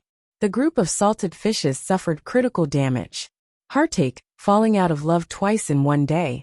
The goddess that he admired, and the Prince Charming that he liked had an affair. The salted fishes turned their grief and indignation into motivation. And a huge amount of resentment surged through the network, instantly crashing the servers that had just stabilized with great difficulty. Programmer Ape, the coder Ape and the boss, who had been sacrificed to the heavens, died with everlasting regret. Jiang Pingji was about to mock him mercilessly when her private chat rang. The system notified her that she had not received an email. What did the old general send her this time? Jiang Pingji felt that she was playing the traveling frog version of the old chief, because he would bring her local specialties from different places every few days. Of course, she didn't dare to let the other party know about this. Otherwise, who would buy for her in the future? This ancestor had to be worshipped. She went to the Honeycomb Express storage cabinet and found some strange medicines with strange names inside. Your Abba. I've been to a new place for the past 2 days. I'm safe now. Don't worry. I've collected some local specialties that are suitable for you. Jiang Xiaojiu, the child beside you is still young. No matter what, you are still an adult. Be more considerate. Jiang Pingji was silent for a while and asked, what are local specialties for? Your Abba. It nourishes yin and the kidneys, nourishes and strengthens yang. Jiang Pingji asked, do I need that? Your Abba. Your underage boyfriend needs it. I don't trust you anymore, you beast of a man. If I don't make up for it, what if you squeeze me dry when you're in the mood one day? After all, he's just an ordinary person. What about you? Army commander? Jiang Pingji was speechless. Asterisk, asterisk, asterisk, asterisk. She had already explained that Zixiao was an adult. Your friend, your father, is online. Jiang Pingji looked at the profile picture with the darkened name and almost exploded. Did she look like a beast who did not know how to control herself? At this moment, Salted Fish in the live stream room seemed to be sending her red bean rice emojis. Jiang Pingji was speechless. Don't use a joke that I don't understand. According to Jiang Pingji's understanding of the group of Salted Fish, there must be a meaning to this joke. Although there was no wedding and no announcement, there was a ring, a vows, and a honeymoon. It was rare for Jiang Pingji to be muddle-headed. She used the excuse of patrolling everywhere as an excuse to drag Wei Si out of the house for a stroll and sightseeing, leave on the spur of the moment, and return to the fullest. In the blink of an eye, it was the 7th day of the Lunar New Year. The markets resumed their normal operations. Jiang Pingji's leisurely time had come to an end. From the first day of the Lunar New Year to the 7th day of the Lunar New Year, Qiguan Rang and the others were either visiting their relatives and friends or attending banquets. Almost no one noticed that their lord had disconnected. No, he should say that he knew, but he pretended not to know. On the first day of work, Feng Zhen leaned over to Wei Si's side and said, "You've worked hard." Wei Si was stunned and asked in confusion, "What?" Feng Zhen teased, "If I didn't have the courage to be filial and sacrifice myself to feed the tiger, how could I have such a long holiday? I'm so tired that my bones are stiff." "You!" Wei Si almost lost his temper. Feng Zhen hurriedly pressed down on his shoulder and laughed. "If you don't want people to know, why don't you cover your neck?" Wei Si gritted his teeth and said, "It's really the nature of a prodigal son." As he spoke, he couldn't help but tighten his clothes. Little did he know that there were no marks on his neck. Feng Zhen was just bluffing. Moreover, so what if there were marks on a man's body? At most, he would say that he was a romantic. However, Wei Si was serious and couldn't help but tease him. He didn't know why the Lord liked such a dull and boring man so much. Women's thoughts were indeed hard to understand. As they spoke, Qiguan Rang walked over quietly like a cat. "The Lord has summoned us urgently." Feng Zhen and Wei Si's expressions turned solemn. They hurriedly got up, tidied their clothes, and rushed to the meeting hall. "What happened?" Wei Si asked casually. Qiguan Rang said expressionlessly, "The 4 factions of Nanman have been annihilated." Wei Si stopped in his tracks and almost lost his footing. He instinctively grabbed Qiguan Rang's arm. "What?" Qiguan Rang repeated. "There was an urgent secret letter just now. The Nanxing Alliance army defeated the 4 factions of Nanman. The army marched straight into the heart of the 4 factions of Nanman and captured more than 1 million captives." According to the letter, the Nanxing Alliance army discussed and decided to annihilate the entire tribe. Regardless of gender or age, not a single person was left alive. The Nanxing Alliance army is really ruthless. It took them several days to kill all the barbarians. Wei Si felt a chill run down his spine. He said in a hoarse voice, "Nanxing, how could they make such a stupid move?" According to his calculations, there were still many years before Shui used up all his resources to annihilate the 4 factions of Nanman in his previous life. In his previous life, he massacred more than 638,000 people from the 4 factions of Nanman. Regardless of whether they were men, women, the elderly, children, or infants waiting to be fed, almost no one survived.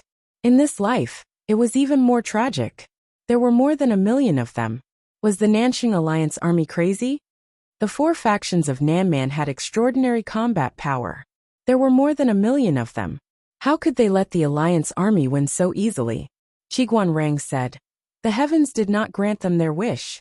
An extremely terrifying epidemic broke out in the territory of Nanman.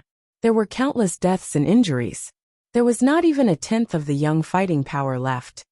Whether it was Qiguan Rang or Wei Ci, they did not think that this epidemic was deliberately planned by someone. The strong bodies of the Nanman tribesmen could not withstand the torment of the epidemic.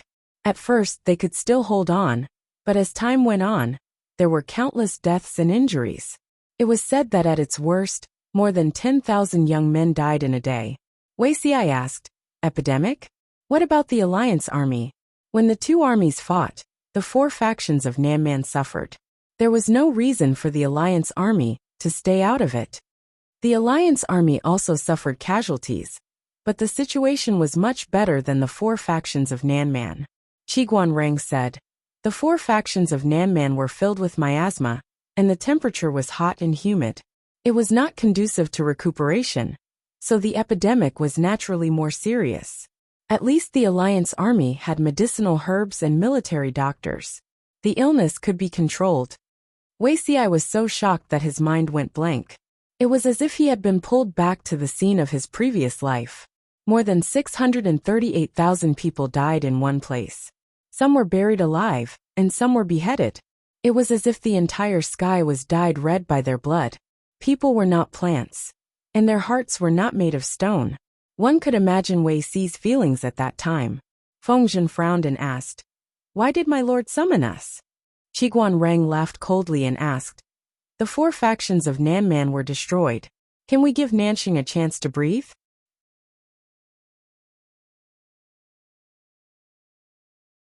Chapter 1435. When Qiguan Rang and the other 2 arrived at the meeting hall, most of the people had already arrived. The 3 of them saluted and took their respective seats. Wei Ci was still absent-minded, his face slightly pale. Jiang Pingji frowned slightly. If there was nothing important, Wei Ci's sense of responsibility would not be distracted in an official setting. She looked around and confirmed that all her confidants were present. Jiang Pingji then cleared her throat and told them the reason for the emergency meeting. We received an urgent secret letter from Nanxing this morning. The Alliance army of Nanxing has conquered the hinterlands of the 4 tribes and captured more than 1 million people. After a discussion among the Alliance's feudal lords, they unanimously agreed to massacre the barbarians of the 4 tribes. Jiang Pingji's gaze was calm, as if she was talking about an insignificant matter. Everyone had heard rumors before they came, but when they heard the news from Jiang Pingji, even Yang Si and the others were visibly moved. In troubled times, human lives were like grass. People would always die in war. They were mentally prepared. But to massacre 1 million people at once, Li Yin probed. 1 million strong young men? Jiang Pingji said impatiently. The population of the 4 tribes of Nanman is small. After 10 years of chaos, how can there be 1 million strong young men? If there were 1 million strong young men, they would have wiped out the Alliance army of Nanxing long ago. Most of the 1 million people are elderly women, children, and babies. Perhaps the women's fetuses are also included. The Alliance army of Nanxing is venting their hatred for the annihilation of their country. They are really ruthless. The 4 tribes of Nanman have been fighting for years. The depletion of the young men could not keep up with the speed of replenishment. In addition to the epidemic last year, their combat power was seriously affected. If the weather had not turned cold soon after the outbreak of the epidemic, which more or less suppressed the epidemic, more people would have died from the epidemic. In ancient times, the medical standards were poor, hygiene awareness was poor, and medical resources were lacking. Once the epidemic broke out, the casualties would be more tragic than the earthquake in Shangjing. Was it a lie to say that 9 out of 10 rooms were empty? According to Jiang Pingji's knowledge, there were a few large-scale epidemics in this era that affected a wide area. The number of deaths and injuries from each epidemic was in the millions. One must know that the entire population of Dongqing was only slightly more than 20 million. Qi Guanrang frowned and said, even if it's the hatred for the annihilation of the country, the method of massacring the entire tribe is really ruthless. Hundreds of years ago, wars and massacres were common, but with the passage of time, massacres were no longer common. No one would say how many people were killed during a war, but after many victories, very few people would continue to kill captives, unless they ran out of rations.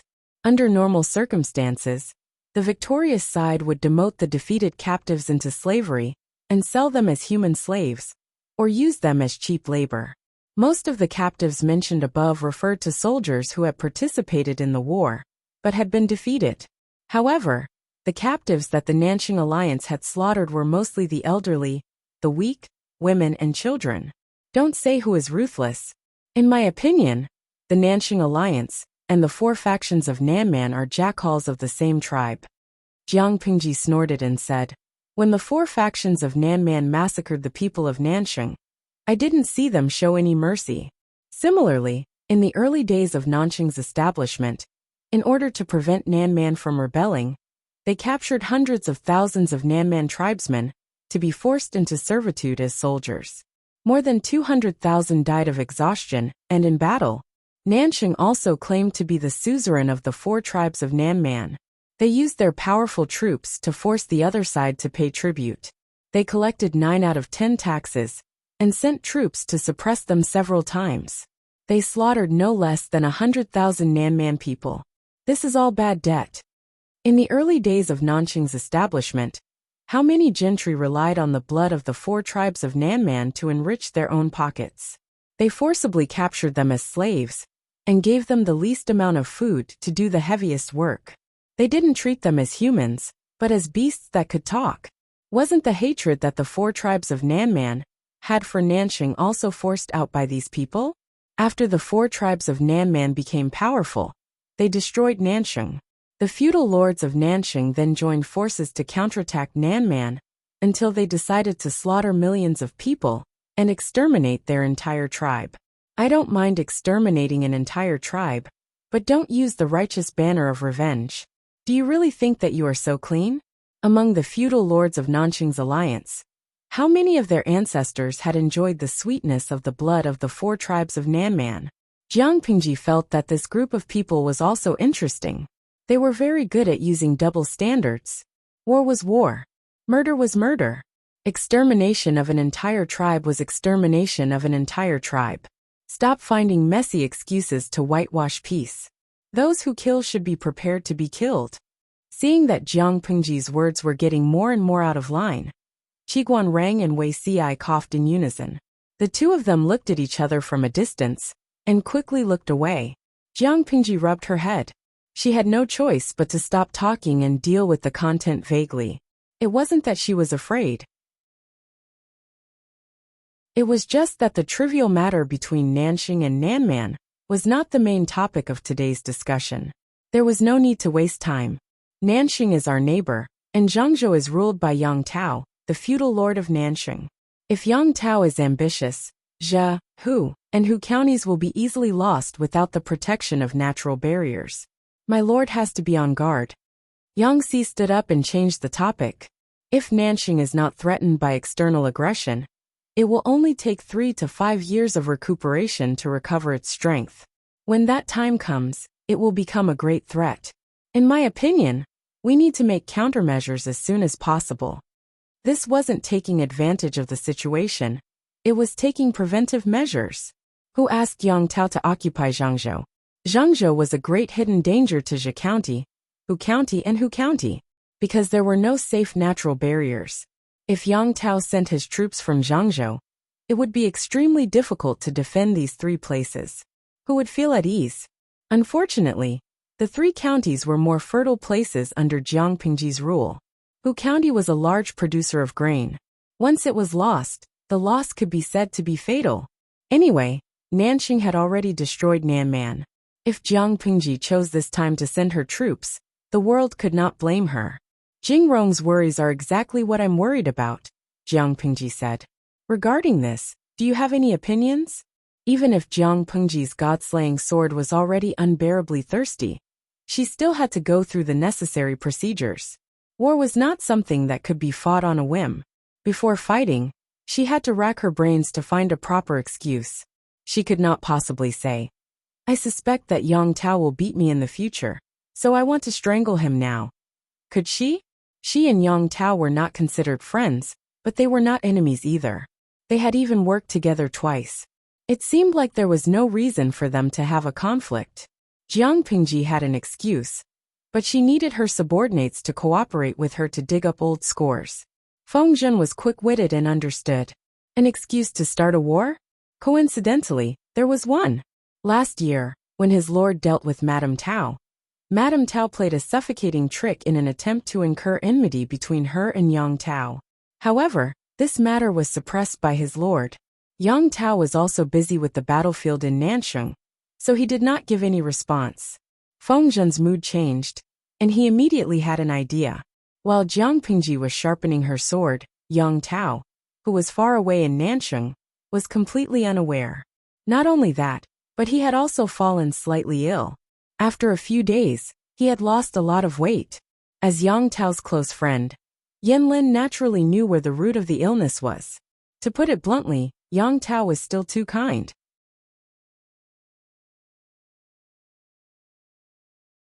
Chapter 1436. Yang Tao had a good foundation. After a few days of careful care, he recovered, but he still seemed to be in low spirits. At this time, the alliance held a banquet and invited Yang Tao. Unable to resist, Yang Tao had no choice but to attend. At the banquet, everyone toasted and smiled happily, as if they had finally gotten rid of a heavy burden. The 4 tribes of Nanman, which had caused the destruction of Nansheng, were finally exterminated. But Yang Tao didn't know what to eat. He didn't touch the food on the table, and only took a few sips of sake. His face was pale. Yan Lin could only sigh, but he couldn't console him on this occasion. And Shui had completely turned over a new leaf. Thanks to Hua Yuan's secret plan, his forces were the most well-preserved. Even when the plague was rampant, they didn't suffer many losses. The other vassal forces suffered heavy losses, and naturally didn't have the right to compete with Shui. They could only feign civility. Naturally, Shui became the leader of the alliance army. He had the greatest right to speak, becoming the alliance leader in name only. After the banquet began, he praised everyone's contributions as usual. The other vassals smiled and echoed, occasionally praising Shui. Of course, it didn't matter if they thought so or not. Shui was satisfied with everyone's reaction. The hatred and resentment that had accumulated over the years disappeared with the extermination of the 4 tribes of Nanman. Nanman was the mountain that had been weighing on his heart. Now that this mountain had been overturned, he could finally relax. Listening to the joyful songs and praises, Yang Tao's hand that was holding the wine cup tightened slightly, and a sharp glint flashed across his eyes. Yan Lin and Yang Tao grew up together and naturally knew each other's temperament. He quickly tugged at Yang Tao's sleeve, his eyes full of disapproval. Yang Tao always listened to his best friend. He could only bear with it. In anger, he raised his chin and downed the wine in the bottle. Seeing this, Yan Lin heaved a sigh of relief. He motioned for the maid to fill up Yang Tao's wine bottle. In this situation, it was better to just get Yang Tao drunk. Unexpectedly, Shui didn't have any tacit understanding. Seeing Yang Tao downing cup after cup, he smiled and raised his cup. "Here, I would like to propose a toast to you. If you hadn't trained your troops well and fought bravely, we wouldn't have been able to conquer Nanman so easily."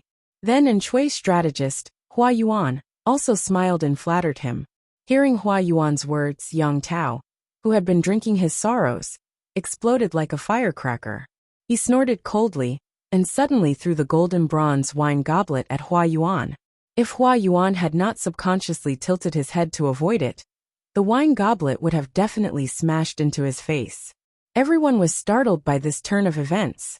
The dancers in the camp also stopped and trembled. With a clang, the wine goblet fell to the ground and made a huge noise.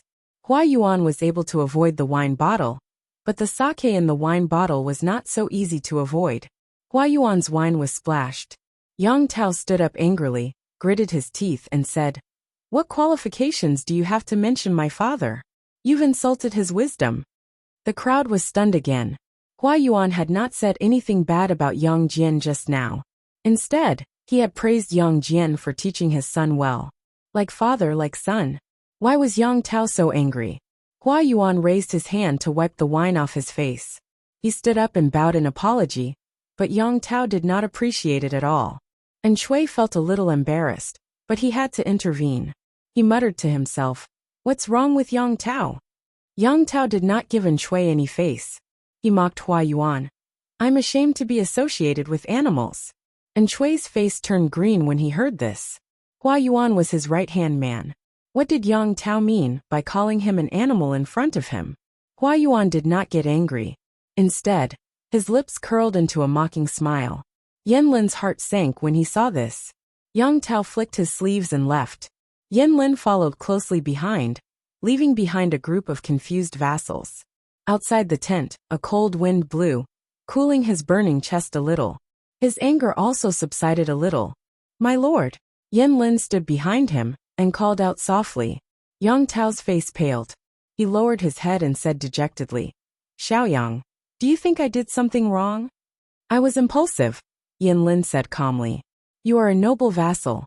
Why did you have to confront a despicable person like Hua Yuan?"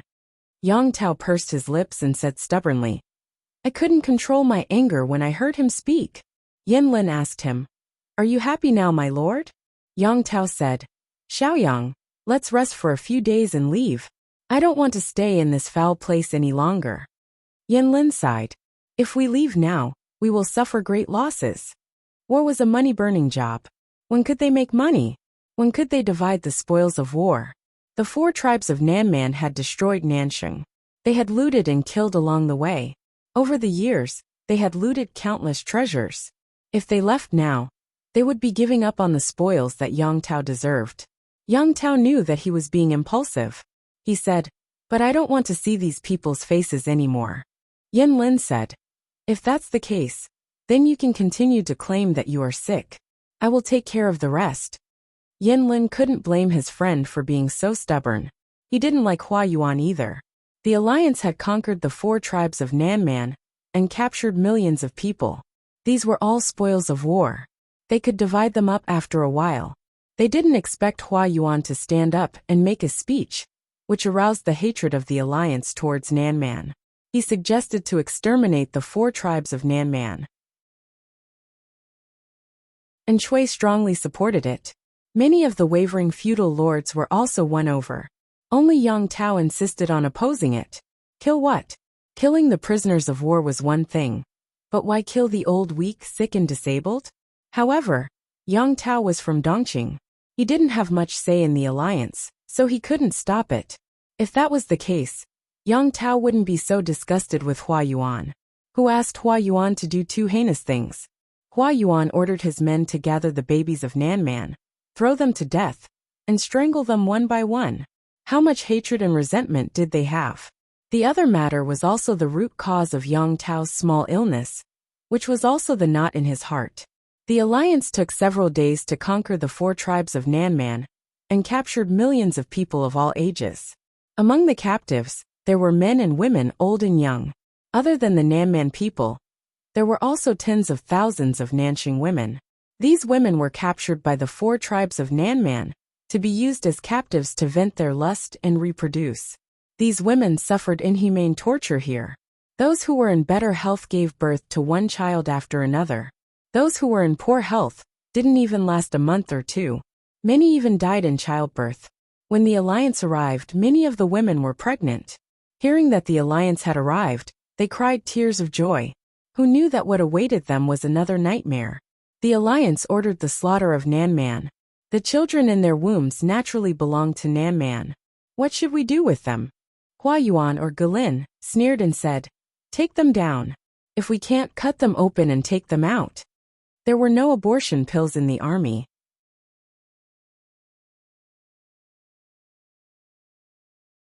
Chapter 1437. Whenever I recall the scene that day, I really want to kill Hua Yuan with a single slash. Yang Tao had an open and candid personality, and it was very rare for him to truly hate someone. Hua Yuan's actions made him make an exception. Don't you think so too? Yang Tao was silent for a while, then said, "There's something I still can't figure out." Yin Lin asked, "What is it?" Yang Tao said, "The 4 factions of Nanman have committed heinous crimes. This is an undeniable fact. I can understand that Hua Yuan hates Nanman. The only thing that couldn't be understood was that, looking at his past experience, although Hua Yuan had his ups and downs, it was not to the extent of forming such a deep hatred with the Southern man. How innocent were those women who were captured by the Southern man. Although the babies in their wombs are of barbarian blood, the mother is from Nansheng." Yang Tao could understand if Shui insisted on slaughtering the 4 factions of Nanman. This was because Shui's parents, wife, and children had all died tragically under the butcher knives of the Southern barbarians. That kind of hatred was something that outsiders could not understand. In order to gather troops for revenge, Shui had suffered a lot in Dongqing. It was normal for him to want nothing more than to exterminate the Southern barbarians. Where was Hua Yuan? According to Yang Tao's investigation, Hua Yuan's hatred for the South barbarians was exaggerated. It was really puzzling. Why were they abducted and raped by the 4 factions of Nanman? Yang Tao clenched his fists and gritted his teeth in anger. Isn't it because the men of Nansheng are useless and stupid? If it weren't for the royal family's inaction and the aristocrats, eunuchs and relatives playing for power, these women wouldn't have ended up like this. If it weren't for the fact that these people couldn't defend their country well, these women wouldn't have to suffer such inhumane torture. It wasn't easy for them to escape, but Hua Yuan and the others used the excuse that the children in their wombs were leftover evildoers to force an abortion. It's really infuriating. Even an outsider like Yang Tao couldn't stand it anymore. Taking 10,000 steps back, if the flower abyss really couldn't tolerate people of the Southern barbarian bloodline, why couldn't they deal with them after they gave birth? If she forced an abortion, the child in her womb would definitely die, and the mother would not be able to survive either. The barbarians of the 4 factions of Nanman deserved to die, but how innocent were these women? Every time Yang Tao recalled the situation that day, he always felt that something was stuck in his heart, making him feel uncomfortable all over. Yin Lin said thoughtfully, "We'll leave with our troops once we're done with our business." Yang Tao nodded. He was no longer a child. He couldn't give up the spoils of war that the entire army had risked their lives for just because of one person's temper. "Xiao Yang, I'm a little worried about Xiao Yin," Yang Tao said. "Hua Yuan and Xiao Yin don't get along. Hua Yuan is so violent, I'm worried." Lu Zheng and Hua Yuan were both advisors under Shui's command. Even if their political views differed, Hua Yuan wouldn't go so far as to kill them. Yin Lin laughed. "No matter what, Lu Zheng is Master Yuanjing's favorite student. You don't have to worry about him, my lord." Yang Tao mumbled. "I also know that Xiaoyin is Master Yuanjing's disciple, but Hua Yuan is too strange. I'm a little worried." Come to think of it, Yang Tao had once encountered Hua Yuan's murderous intent towards Lu Zheng. If Yang Tao had not appeared at that time, who knew what Hua Yuan would have done? Yin Lin smiled. "If you're really worried, why don't you find a chance to remind Lu Zheng so that he can take precautions?" Yang Tao said helplessly. "I reminded Xiaoyin earlier, but I'm afraid Xiaoyin didn't take it to heart." This time, it was Yin Lin's turn to feel helpless. Yang Tao reminding Lu Zheng to be wary of Hua Yuan was seen as sowing discord in the eyes of outsiders. It would be strange if Hua Yuan would take the warning to heart. Little did they know that Lu Zheng had already fallen for Yang Tao's tricks. This matter had to start from when the alliance conquered the southern barbarians. Shui and Hua Yuan were firm supporters of exterminating the tribe. Naturally, Lu Zheng wouldn't agree. Didn't they know that captives were considered spoils of war? The hidden value of captives was far more valuable than visible spoils of war. Why did they have to kill them all? Lu Zheng disagreed 1,000 times over. He couldn't be bothered to argue with Hua Yuan. It would be a success as long as he could convince his lord Shui. Unfortunately, Lu Zheng tried to persuade Shui, but Shui still wouldn't budge. They had to be exterminated. "Xiaoyin, Do you know the pain of having your country destroyed and your family destroyed? There's no room for negotiation. The 4 tribes of southern barbarians are a bunch of uncivilized barbarians. Keeping them alive will only bring us great trouble.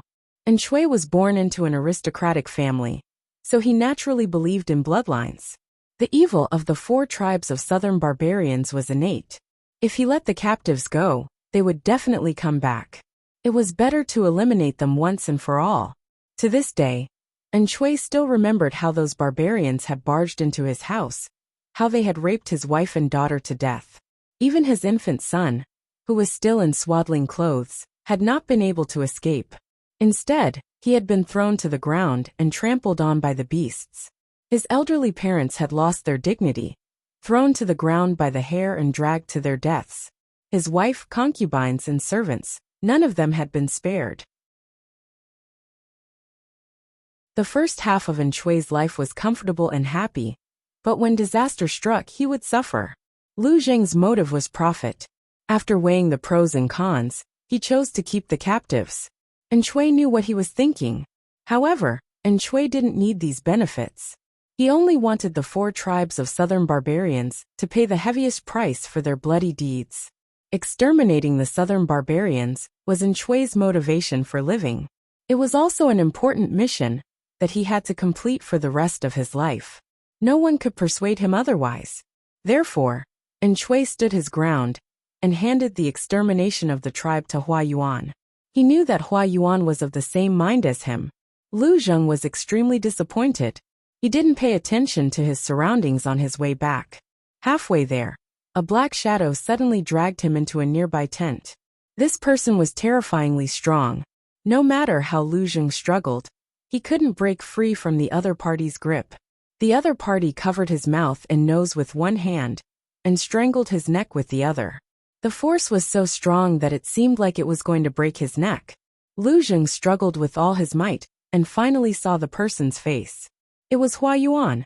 Realizing this, Lu Zheng struggled even more violently. He used all his strength to hook the brazier in the tent with the tip of his foot. The noise attracted the patrolling soldiers. What happened? The soldier was about to open the tent to check when Hua Yuan's angry and sinister voice shouted at the soldier to leave. Lu Zheng took the opportunity to push Hua Yuan's hand away. He rolled to the side of the tent and took out a large knife. His chest heaved violently. You, who are you? Lu Zheng coughed twice. The lack of oxygen and suffocation made his limbs weak. His head swelled and hurt. But he didn't dare to let his guard down. Instead, he pointed the tip of his knife at Hua Yuan, afraid that this lunatic would try to kill him again in the next second. Yes, Lu Zheng was very sure that Hua Yuan had really wanted to kill him just now. Seeing this, Hua Yuan revealed a sinister and cold smile. Whether it was his expression or temperament, he was very different from the Hua Yuan that Lu Zheng knew. Could it be, this lunatic was acting up again? You're tuning in to the Li Mei's Sword of Destiny YouTube channel. We're so grateful for your support, and don't forget to subscribe to join us on this incredible journey through captivating stories. Your generosity through donations truly makes a world of difference, as it's the primary source of revenue that allows me to expand and enhance this channel for you. Thank you from the bottom of my heart for being a part of this adventure.